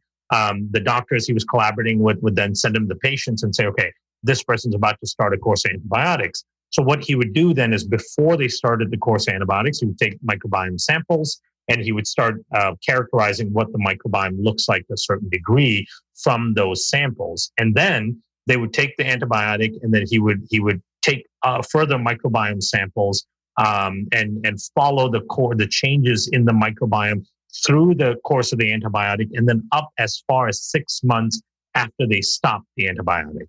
What he saw was a measurable, profound shift in the ecosystem of the microbiome once they started the antibiotic through the end of the course of the antibiotic, and then that shift, which would be characterized as dysbiosis, was present up to 6 months after they stopped the antibiotic. Right. So that's clear, and that confirmed other things that other studies have seen, where you take an antibiotic, it knocks down all the bacteria. They start to grow back up again, but every time they grow back up, they grow back in slightly different proportions. And so that's the biggest profound change that the antibiotic does. It doesn't necessarily knock out any bacteria that's gone forever now, but what it does is it continues to create a disruption in the proportions of the various bacteria. That in itself can completely change how your body responds to things. But here's the crazy part about his study that actually speaks to what we were just talking about having good or bad bacteria within your system, is he also measured the microbiomes of people that lived in the household with the person taking the antibiotic. These weren't people that were also taking the antibiotic, they just lived in the same household. He found that they also saw a similar alteration in their microbiome, and that alteration persisted for up to 6 months as well, despite not taking the antibiotic. So one individual, right? Isn't that crazy? This is something I call the microbiome cloud that we all have and we all share. We are continuously dispelling bacteria from ourselves, right? So if you think about, if you don't dust your house for a couple of days, you get this nice layer of dust all over your house. What is dust? 90% of dust is human cells, right? So the 90% of that volume of stuff you can see is human cells. When you look at the microbiome on the skin, for every one human cell, you've got 30 bacteria. So 30 times the dust that you could physically see, is microbes, right? So we are all shedding our skin into the environment of the household. The rest of us are breathing those microbes in. Another example is every time you fart or pass gas, you're actually farting out bacteria. There's a cloud of your colonic bacteria that's going, and you just imagine the animation for that. This big bacteria cloud coming out, right? Yeah, and then here's another way that it spreads. So you go into the toilet, you defecate into the toilet, you poop in the toilet. And then when you flush, one of the things that toilets are designed is the flushing creates a vortex. That vortexing has been shown to aerosolize fecal bacteria into the air. And then that gets sucked into the air conditioning and blown back out into the environment that you live in. And so eventually what happens is you start sharing microbes really dramatically with others within your little ecosystem. And so even if you've had lots of courses of antibiotics, if you've had C-section birth, if you've had no breastfeeding, over time you will still get exposed and to some degree colonized by microbes that are important in the gut from other people. And so you have a chance of always having good bacteria. So one of the things I'd like to help eliminate for people is this mindset that they have that, I've had lots of people tell me, well, I have no good bacteria in my gut because I had this illness and I went through 10 rounds of antibiotics, or, I was born C-section, my mother didn't breastfeed. You always will have exposure to good bacteria, and a lot of it comes from other people. The question is, what is the proportion of the different bacteria in your system? That's the part that's really critical. What does the ecosystem look like? Is it these 15 bacteria make up 90% of the population and the other 200 are at such minuscule levels that their functions aren't realized? Or do you have a nice uniformity within your ecosystem? That's the staple of health in the microbiome, is that diversity and uniformity. And one of the things we really love about the spores is that's what they afford. They afford the microbiome diversity and uniformity. Diet and other things we can talk about also do that. And the good news is that the spores actually, we've studied them and they actually survive the presence of an antibiotic. So to answer your question about whether or not you could be taking it at the same time, when you take the spores, we know that they're so robust that they are able to withstand the presence of an antibiotic, which is great news because most other antibiotics would kill off a probiotic. Okay, when it comes to the diversity, I think that's amazing information. I think it's amazing information that while as unpleasant as it is to smell others' farts, that perhaps there could be some benefit. Yep. Choose your friends wisely. Exactly, right? No one is allowed to fart in my house unless spore-based probiotic. About then, the first thing that came to mind was, what about living with pets? I've had a dog for a couple of years, and obviously she does her business outside. But now I live with my girlfriend who brought a cat in, and there's a litter box in the bathroom. The cat's awesome about using that. But I have heard, murmurs here and there that even if your cat is good about using their litter box, that their bacteria, and some of it being negative, gets into your environment, and that this is even the basis of the crazy cat lady phenomenon when people have a lot of cats that they're cohabitating with, that there are certain bacteria that infect their brain and all this. Do either of you happen to know anything about that, or just living with pets inside? Yeah. In fact, there's a lot on dogs and some on cats as well. So one of the things with cats that this is our fault as a species that we've changed is we keep our cats as indoor animals, right? So our cats don't get the chance to go out and get exposed adequately to other bacteria from other animals, from the soil and so on, and come back in. And so the cats can develop a significant amount of dysbiosis. And there are pathogens that live within the cat's microbiome that can then be exposed to through stool, like toxoplasmosis, for example. Toxoplasmosis is one of those that has neurological effects and so on. Dogs, on the other hand, and this is not to create a controversy between dogs and cats any more than there already is, but dogs, on the other hand, there are studies that show that households that have dogs have kids with lower incidence rates of asthma, allergies, and viral infections. Most recently, a study published that shows that if you bring a dog into your household, you will live longer. Dogs have that impact of diversifying your microbiome because they're so good about going out and bringing bacteria in. So one way of doing that, one way of explaining that, of course, is obviously dogs defecate outside. They do smell other, poop that when they're out there and they pick those up. They smell the ground. So the way dogs smell, if your audience is not familiar with this, is they actually blow out with their nose, and then they aerosolize all of the odor compounds in that little microenvironment, and then suck it back in really strongly to hit all of their olfactory nerves. So the way they actually smell, they're picking up loads of bacteria into their nose. And then when they come back into your house and then they're sniffing around the house or sitting on your bed, they're depositing all those bacteria into your environment. And that has a nice diversification effect for not only the host, but your ecosystem in the house as well. And that has a really positive impact. So we always encourage it. When I talk to people about the simple things you can do to improve your microbiome, one of the things I always say is just adopt a dog.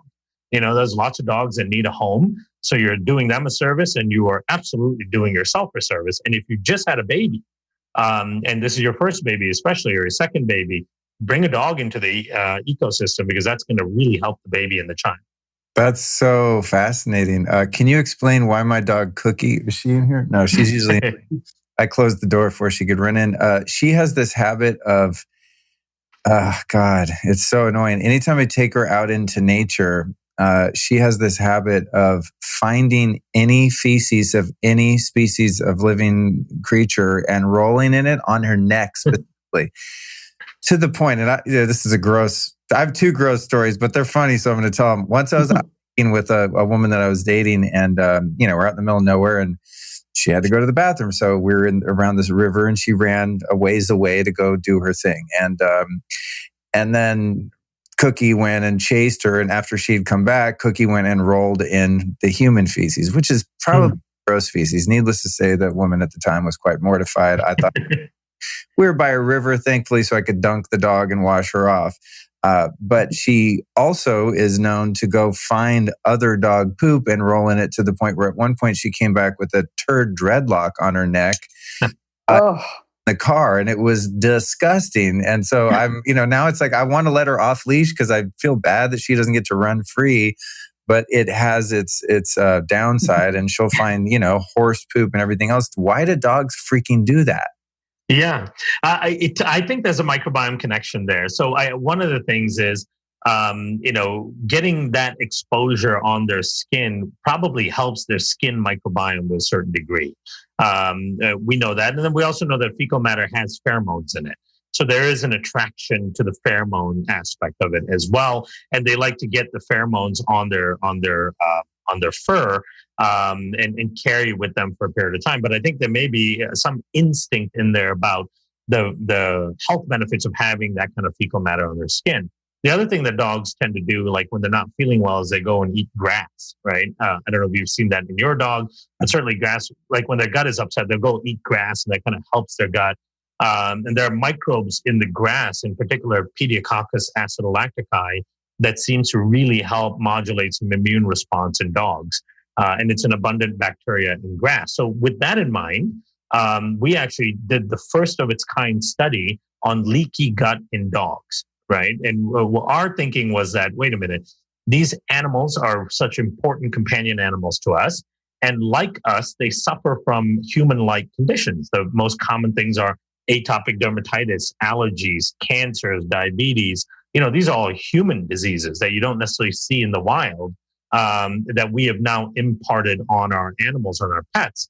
So my hypothesis was dogs likely have the same kind of leaky gut that we have, and that leaky gut likely drives inflammation like it does in our bodies, and that inflammation is probably consequential to their health. And so we did the first of its kind, proving A, that yes, our dogs do have profound leaky gut, B, that leaky gut is also associated with severe inflammation in our dogs, and the inflammatory markers are correlated well to the chronic illnesses that the dogs face. And then the third part is we can stop it. The same kind of similar probiotic type of formula, spore-based with Pediococcus that we've created, which Tina's going to have available to the public soon, actually stops leaky gut in dogs, brings down that inflammation in dogs tremendously. So that's a first of its kind discovery that we made with the leaky gut in dogs. So that's another tie with the dog and their microbiome. Oh, that's very cool. I just started, I'm always biohacking the dog, and Mm-hmm. I learned the hard way that you can't feed acai to dogs, though, just like chocolate to them, unfortunately. But I'm giving my dog C60 now in a company called Health 360. They make a really great, it's called Revive, and they have a dog version, and they get incredible results with especially elderly dogs that have osteoporosis and, arthritic issues and things like that. So I'm always down to find things to help my dog be healthier. One question on that, in terms of that, the imbalance of flora in cats because they're domesticated and living indoors when they should be going outside and getting that information from the biome out there. Is there anything that one can do to help protect yourself from that bacteria that could be in your environment from living with an indoor cat? Yeah, I think to me the best way is to create that competitive exclusion in the cat's microbiome itself. So what the cat sheds has less of those kind of pathogenic organisms. Outside of keeping the cat's litter box outside, that I think is probably the most plausible thing. We have lots of people that use this dog leaky gut probiotic that we created for cats as well, and see lots of great impact because some of the same species that we use in the dog probiotic are also commensal important species in the cats. We just haven't done the study on cats yet, but there's great translation there. And these are competitive exclusion bacteria. So we've done similar studies on chickens and in pigs as well, where the question we had is, and as a microbiome focused company, we're looking at improving the microbiome of everything that we come in contact with, including the animals not only that we live with, but the animals we eat, right? So we did a big chicken study where we infected 2,700 chickens with salmonella, the infectious salmonella that it causes all of this illness each year from contaminated chicken. And typically they would be providing these chickens antibiotics to try to keep the salmonella level low. We all know we don't want to eat chickens with antibiotics treatment. So we said, okay, what about these probiotics, the spore-based probiotics? They're competitive exclusion bacteria. Maybe they can bring down the salmonella levels in the chicken. Sure enough, when we added the probiotic to the chicken feed, all of the infected chickens with salmonella had over a 2 log. That's a 99.9% reduction in salmonella counts in those chickens, as powerful as you would see with any antibiotic in those chickens. Wow. Right. So yeah, that competition, that's really what we want to cause in our domesticated animals. And then hopefully in the big picture, in the animals that we eat, so that they're healthier. So when we eat them, we get better benefit from them. So in the cats, give them the spores. That'll help control the shedding of that pathogen. It'll be ready soon, Luke. Yeah, man. Hook it up. Let's do this. Let's biohack the pets. Yes. Yeah. Kiran, I know you've got to go. If you want to sign off, I'm going to let you go, and I'll continue on with Tina, and that way I'll get to greedily get to the rest of my questions without interfering with your schedule. So if you have anything to say in closing, here's your chance. Absolutely. So first of all, thank you so much for having me. This has been a pleasure. Thank you for the time. I love this amount of time to be able to talk. As Tina knows, I've never done a recording that's less than an hour, nor can I don't think, because I'm long-winded and I talk too much. But also I want, at the end of the day, the important message to give to people is so much of what we deal with as chronic illness stems from an ecological dysfunction in our body. We are amazing microbial constructs, right? The word I use is holobiome. Holobiome means superorganism. What we are, we're not a human system like we used to think of with all this connective neurological tissue and organs all working together. We are a complex ecosystem. We are a walking, talking rainforest. We are made up of thousands of species of organisms that live in one construct that have to communicate and work together in order to affect the health and perpetuity of the whole.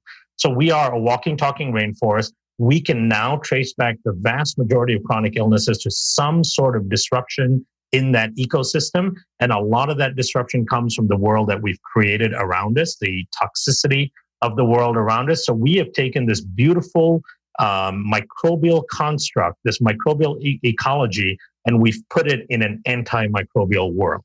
Thus, we have shot ourselves in the foot, both feet, really, I would say.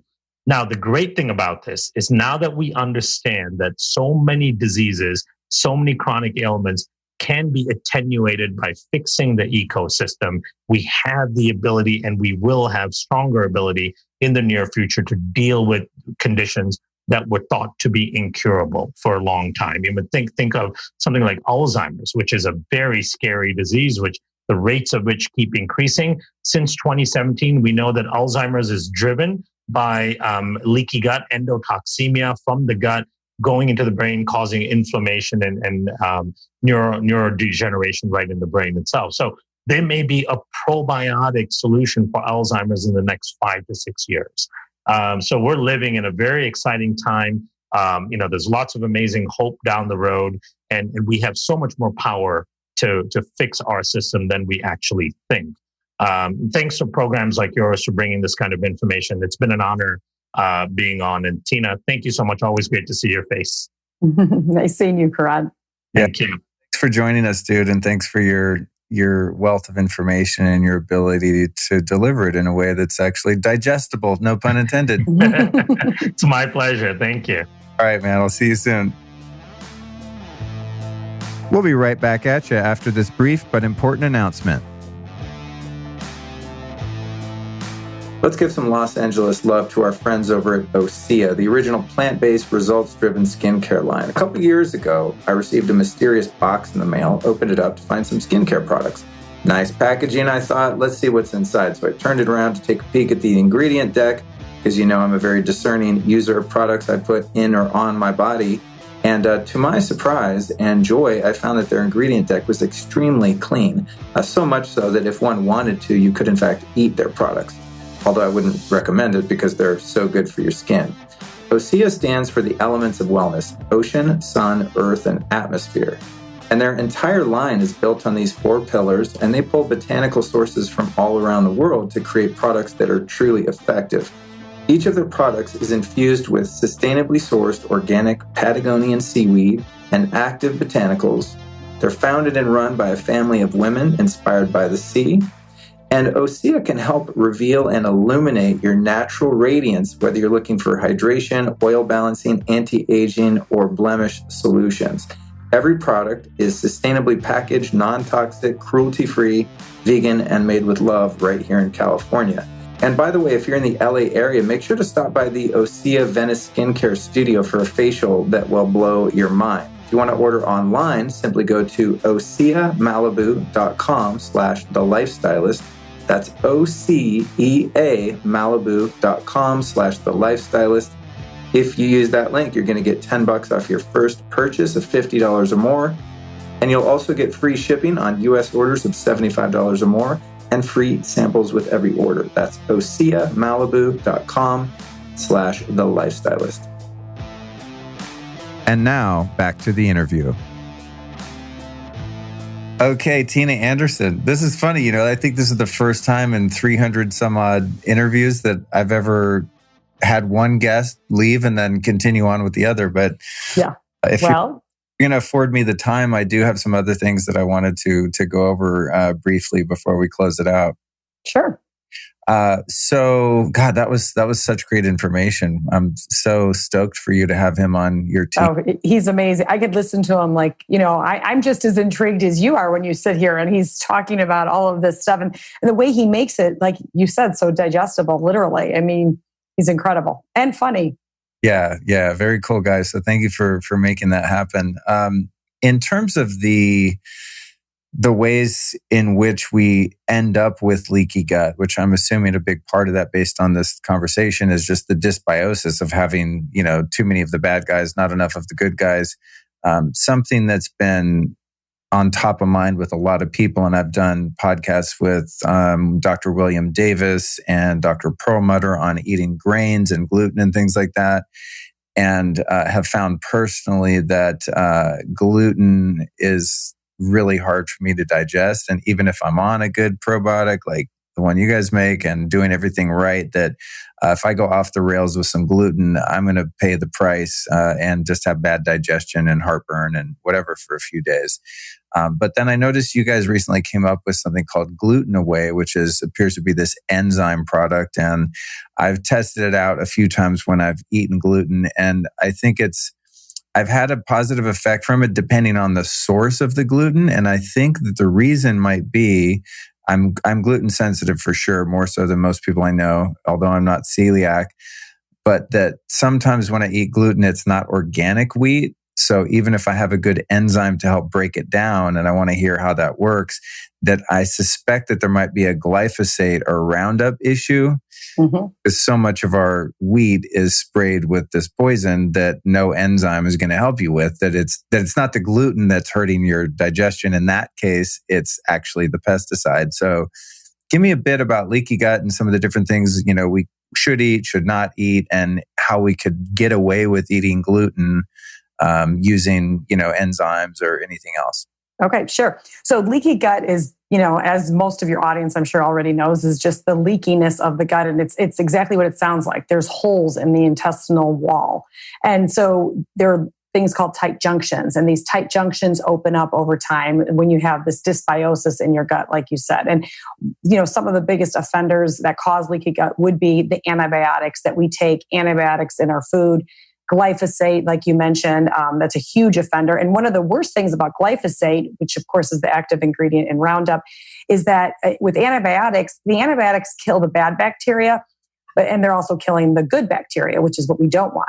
With glyphosate, we have a study that showed that the glyphosate is only targeting the good bacteria. So it's only killing the good bacteria. It's not even killing the bad bacteria. So glyphosate is a huge offender. So I always encourage people to really try to eat as clean and organic as possible. Stress is a big offender to our gut health and a big cause of leaky gut. We know that there's the vagus nerve, which is the largest nerve in the body, and it's the communication superhighway between the gut and the brain, and they're sending signals back and forth to each other. So when we tell people to practice mindfulness or deep breathing or whatever type of mindfulness practice that you decide to participate in, we really mean it. It does have a really big impact on your gut health. Of course, sugar is a big offender to your gut health. And I'm sorry to say alcohol, but it is. So we do know that there's so many things. And like Kiran had alluded to, the world we live in, the environmental toxins, all the mold toxins, all the things that we're doing on a daily basis are just wreaking havoc on our gut and therefore causing this leakiness in the gut.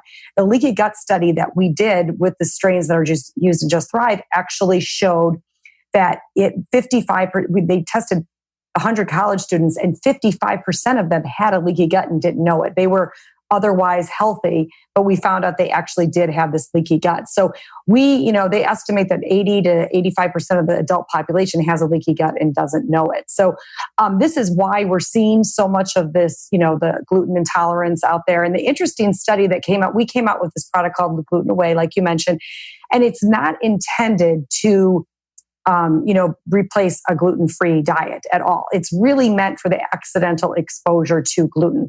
There was a study that came out, they tested over 500 gluten-free foods that were labeled gluten-free, whether at a, restaurant or whether at a grocery store, pizzas, gluten-free pizzas being the biggest offender.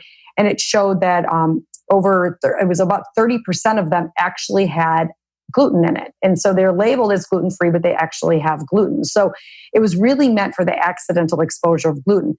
Another study, we think of gluten intolerance as people who are celiac, like you mentioned, and then people who have severe gluten intolerances who are not quite celiac, but they do have gluten intolerances.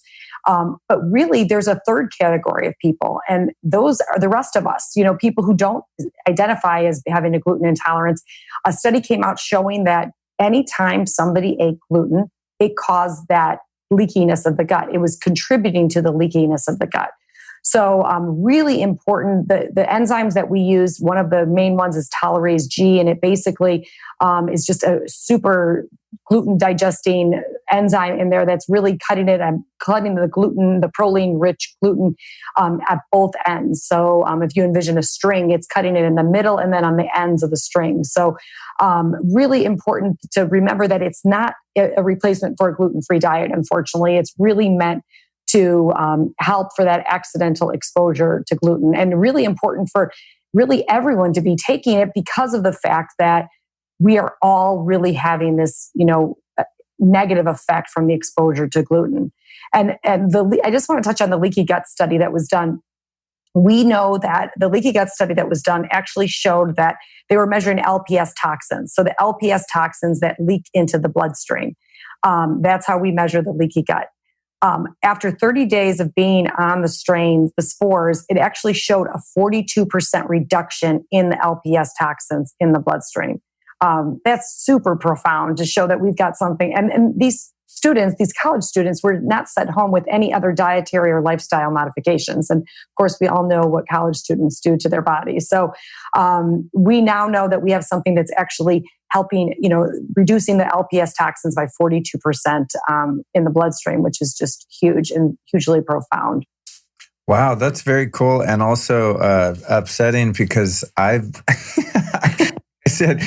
been testing out the gluten away product. I didn't really read the label or instructions. As you just indicated, it's not a replacement for a gluten-free diet, but I've straight up like crushed an entire pizza or a huge loaf of sourdough bread, and then remember, oh yeah, I've got those enzymes from Just Thrive, and I've taken a few. Now, like I said, it actually helped with the negative impact of those hits at times. And I think that's whether I'm eating like organic flour or not is what I've come down to.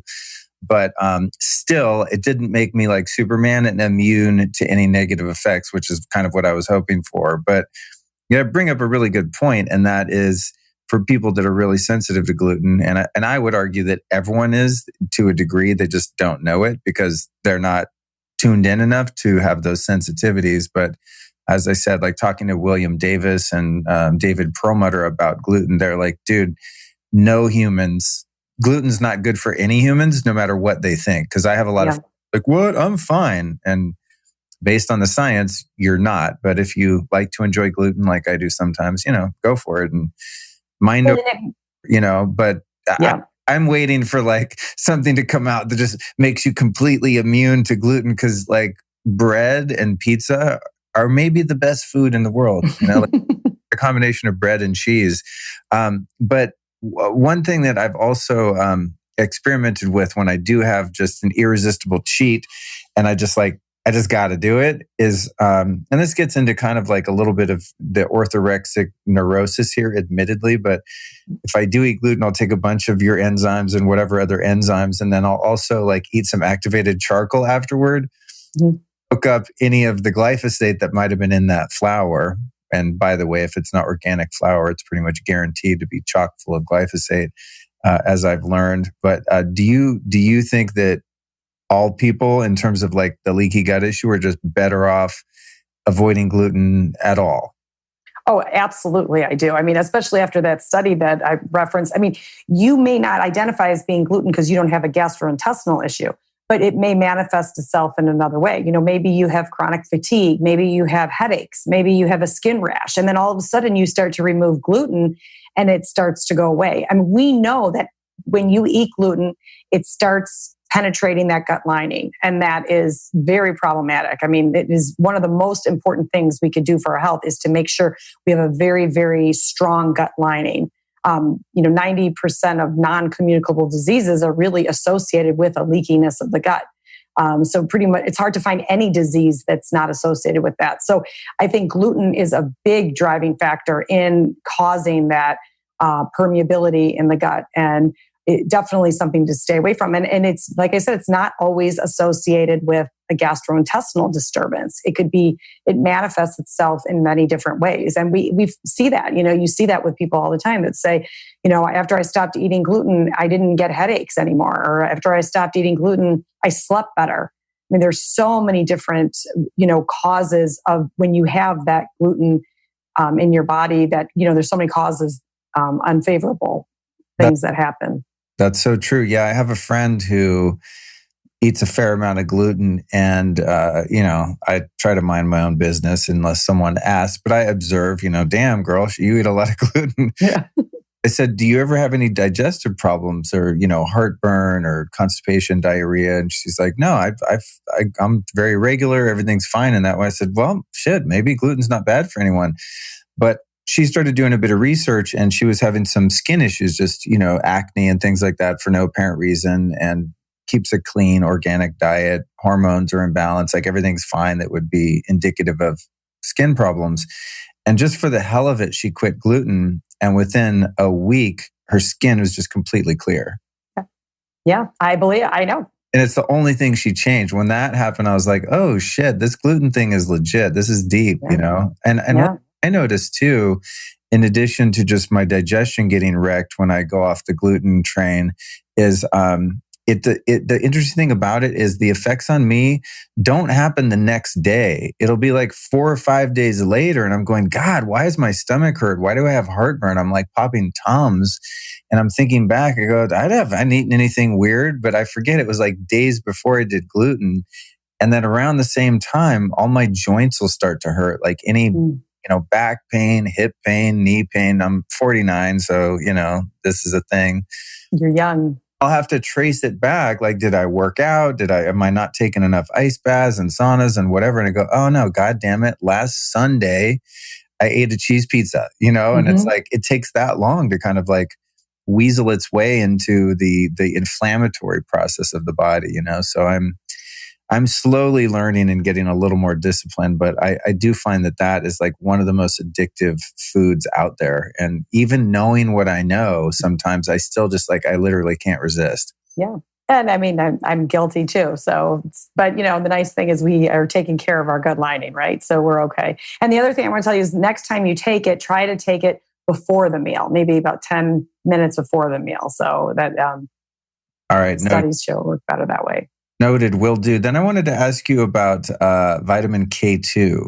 And I know that you guys have that in your product line, and it's one of those nutrients I think that's overlooked a lot. People know vitamin C is good for you. You got to have vitamin D levels that are decent and et cetera. But K2 is one of those sort of more obscure nutrients that it seems like we used to get more from our diet when we were eating organ meats and things like this. And now it's largely been phased out of our diet. And I remember, I think it was the work of Weston A. Price that identified, when he went around and studied the dental health of indigenous peoples around the world and found that their health otherwise was robust, that they had diets and fermented foods and things that were high in K2 and butter and cheese and, whatever.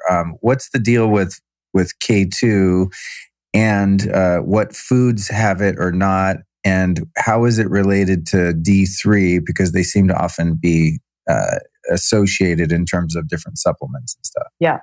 Vitamin K2 is really one of the most important nutrients we could be taking. And it's so overlooked. You're absolutely right. People aren't really talking about it at all.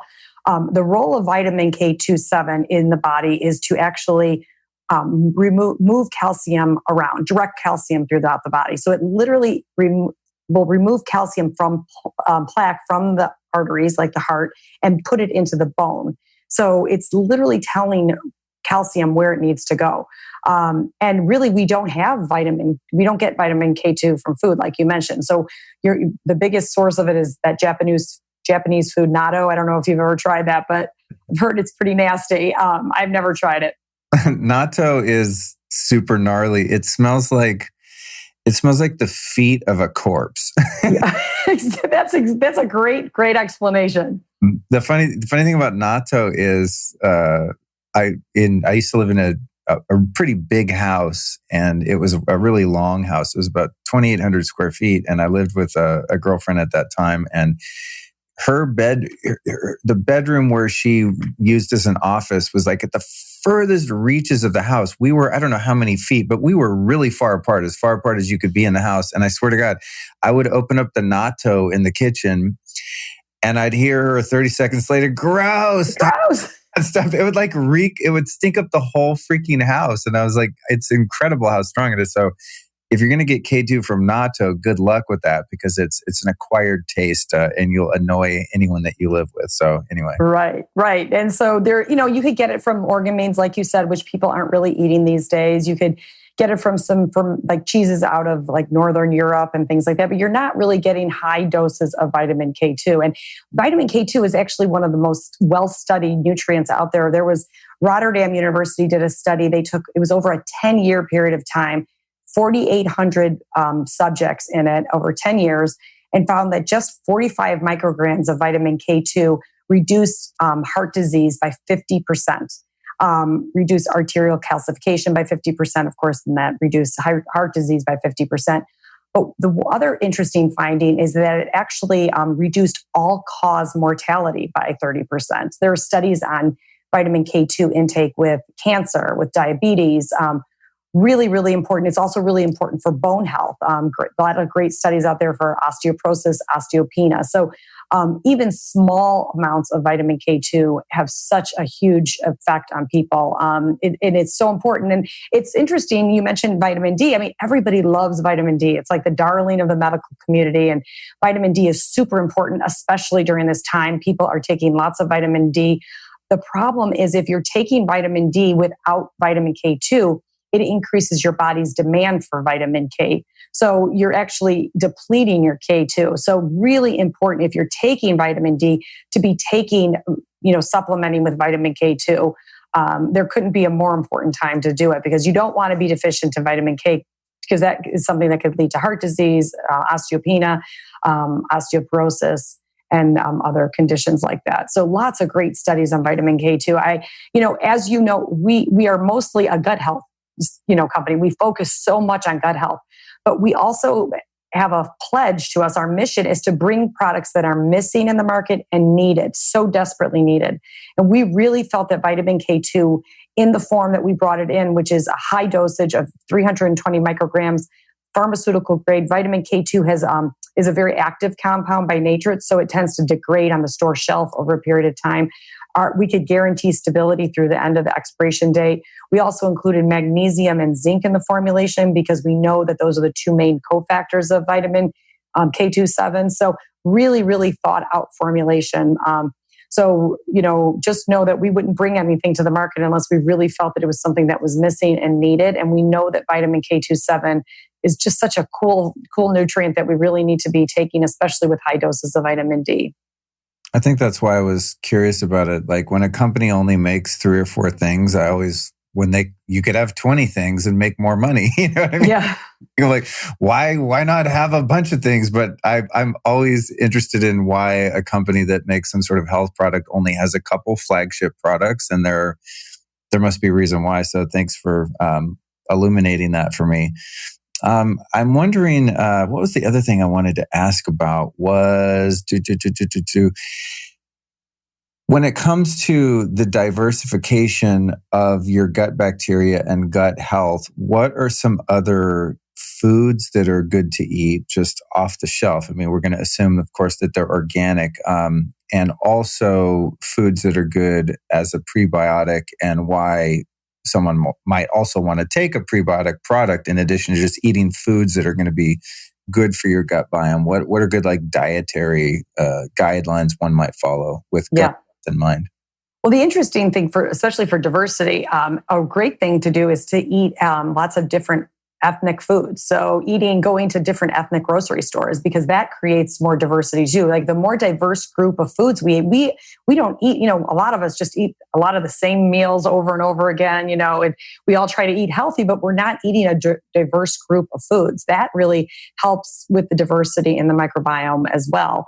And as far as like the prebiotic, for sure, prebiotic foods I always tell people we have a prebiotic, but if you eat a ton of vegetables and prebiotic vegetables like Jerusalem artichokes, bananas, I know bananas aren't great, but lots of foods that are high in prebiotics, do that instead. I mean, it's definitely a better route to go, but you do need high doses of that. But as far as, the spores, you're not going to get spores from food. I mean, our ancestors used to get spores from the food that, they ate off the land, and they got the spore bacteria right off the food they ate. But you're not really going to get spores from bacteria or from the food, that any foods out there. Some people will say, oh, let me have some yogurt or some fermented foods, and you'll get those lactobacillus bifidobacter strains. You're not going to be getting the spore base from fermented foods. Now, fermented foods are excellent. I'm a huge fan of them. They're very nutrient dense, and they're a great source of nutrients for us, but they're not a replacement for a probiotic. But, they are helpful for your gut health as well. But you don't want to be eating yogurts, of course, that are loaded with sugar. And I mean, your audience is smart enough to know that. But it's just always important to remember, all of the fermented drinks out there, the kombucha and stuff. We just want to make sure that there's not an overabundance of sugar in there or anything like that.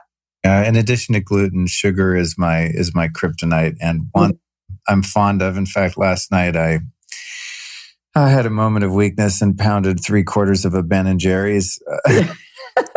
Oh, those are small containers, Luke. Don't beat yourself up. I try to find, the thing is, I try to find balance. I try to keep it real because I'm so extreme with all the health stuff that I do. Sometimes it's like, I just go, you know what? I got to live a little. Like ice cream. Oh, yeah. I know my friends in the neighborhood are like, wait, you had ice cream? I'm like, well, yeah, I do eat ice cream too. And I think the problem with sugar is just the hidden sugar, the kids that are being raised with the, cereal boxes, before an hour after waking up, they've already had 40 grams of sugar, and they shouldn't have even had 25 grams of sugar. So that's where I think that's where sugar really becomes problematic. Once in a while, I think you could have some. That's interesting that you say that, because I've been, questioned by friends and whatnot that see me pounding a pint of ice cream, and they're like, dude, like so much sugar. I go, yeah, but I'm not having like these green juices made with apples. And like, I literally don't eat any sugar all day long ever. I don't drink any kind of drinks with sugar. I don't eat any sugar. So my defense is, and I barely eat any fruit. And if I do, it's usually like lemon juice or something like that. I mean, it's like citrus, not really sugary. But my defense is always, well, if I'm going to eat some sugar, I'm going to make it count. I'm going to creme brulee or like something really delicious instead of pounding like sugary green juice all day long and, having like 25 grams of sugar 5 times a day. I'm just going to have like one really tasty thing and take the hit there instead of having it sneak into my diet in different ways. I agree. I used to be super hardcore. I wouldn't even, my kids would be like, let's go get ice cream. I'm like, okay, I'll go, but I'm not going to have any. And it was and then I thought about it, I'm like, this is so silly that I did this, because it was just the experience. I mean, my gosh, once in a while I could have sugar. And so, I'm much better about it too. I mean, it's not good to be extreme anyway, I guess.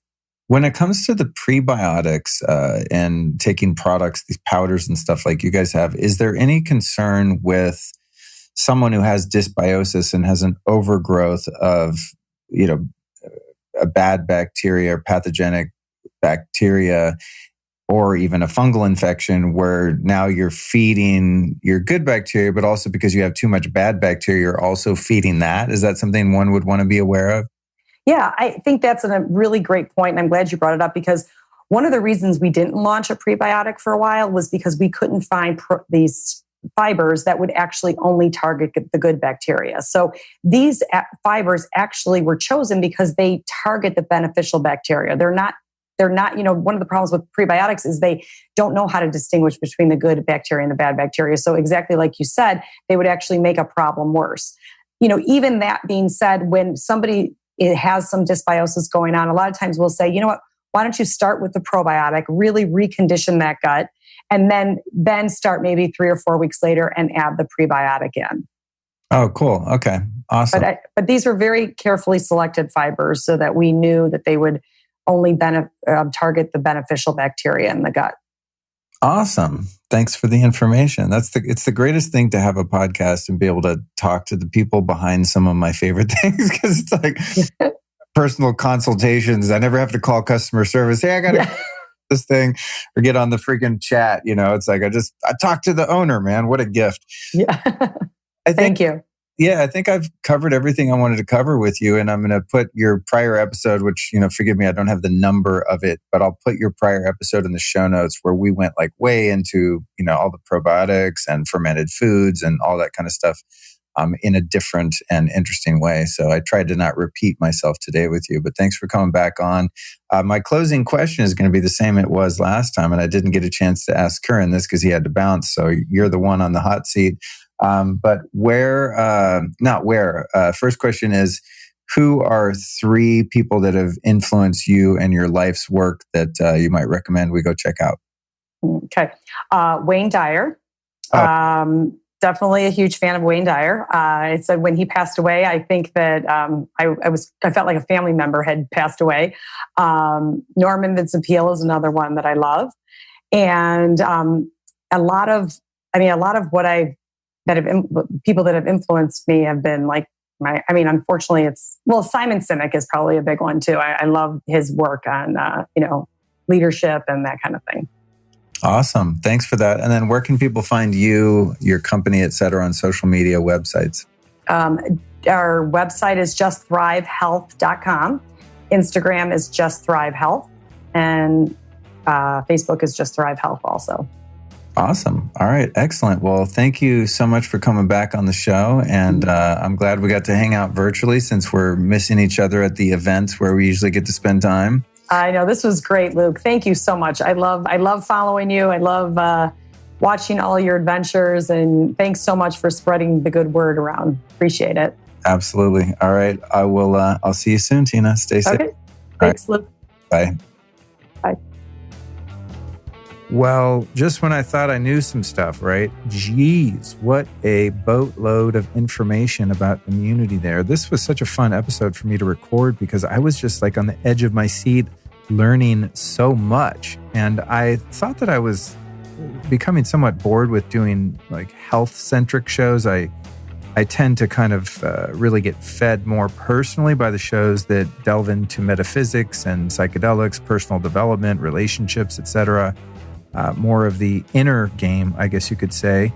And then I'll do one of these shows about physical health and realize, oh man, I missed a huge piece here. I've done this show for, going on 4 years, and I've not really covered immunity in such a detailed way. So I'm really stoked to have these two on the show and provide so much value. I hope that you enjoyed it. I hope that you share this with some friends. I think right now, regardless of what's going on, which, as I said in the intro, I'm very unclear on what exactly is happening, doesn't really matter. What matters is that it's always important to have a healthy immune system. And I think these guys did a great job of teaching us how to do that. Again, if you want to check out Just Thrive products, they make the spore-based probiotic we talked about, as well as the immunity and the gluten product. Amazing company. And whenever I have someone on the show and they also have a vested interest in promoting their company, because of course, everyone does. It's a great way to spread the word by being on podcast. I always like to make sure that we get a discount code, and Just Thrive is, of course, one of my sponsors. And so we have a great discount code for you. If you want to check out their products, go to justthrivehealth.com. And the code there is Luke15 for 15% off. That's justthrivehealth.com. You can find all the stuff that our guests were talking about today. And I think it's amazing stuff. So check that out if you feel like it. In terms of upcoming events, I had a ton of speaking gigs booked this year. I've been announcing them. I'm sure if you're a regular listener, you've heard me talk about them for the past few months. I don't know what's happening with the events right now. I'm just kind of like throwing my hands up in the air, throwing up the white flag, I surrender, whatever happens, happens. But if you want to get up-to-the-minute reports or posts, at least, on what dates have been changed, and if so, to when, you can go to lukestory.com/events. On to our sponsors. Let's first thank our friends at Joovv for the wonderful red light therapy they provide the world. That's joovv.com/Luke. Enter the code Luke at checkout, and they're going to send you a special gift. Then we've got Beekeepers Naturals. Beekeepersnaturals.com is their website. The code there is Lifestylist, and it's 15% off the world's most outstanding bee products. Legit, they're the best in the world. And then we've got OC. Go to ocmalibu.com/The Lifestylist for $10 off your first purchase of $50 or more, and free shipping in the US for orders of $75 or more, and free samples with every order. And I and my girlfriend Allison both have OC products up in the bathroom. I've been using their stuff for a couple years, face washes, creams, lotions, etc. It's amazing stuff, super clean. Like, you read the ingredient deck and you're going, am I supposed to eat this or put it on my face? So go to ocmalibu.com. That's spelled OSEA Malibu.com/thelifestylist. Also, like I always say, you can find all these products quite easily at lukestory.com/store. I just feel inclined to give you the real websites because I'm trying to be a professional podcaster and all that. But supporting the sponsors is the way that you fund this show. So if you got the funds, go shop at lukestory.com/store. If you don't, because you're out of work and you're bummed because the world is crumbling before your eyes, I get it. It's all good. Just keep listening to the show. Your ears are an amazing contribution because you're taking this information and hopefully applying it in your life, making your life and the world around you a better place. So no pressure to spend money to listen to the show, but I, of course, have to have sponsors in order to pay the fantastic support team. I have my producer, Tati, the folks over at Crate Media who do all of my production now, and my videographer, Drea, and the various people that contribute to the production of this show. So God bless and thank them. And thank you for listening to the show they help me produce. It is my gift and my pleasure to deliver these episodes to you each and every week. I honestly don't know what I'd be doing if it wasn't for this show. It's been such a blessing and a treat for me to be able to do this for the past few years. And I don't plan on stopping anytime soon. So I'll be back in your eardrums next Tuesday with another episode of the Lifestylist Podcast.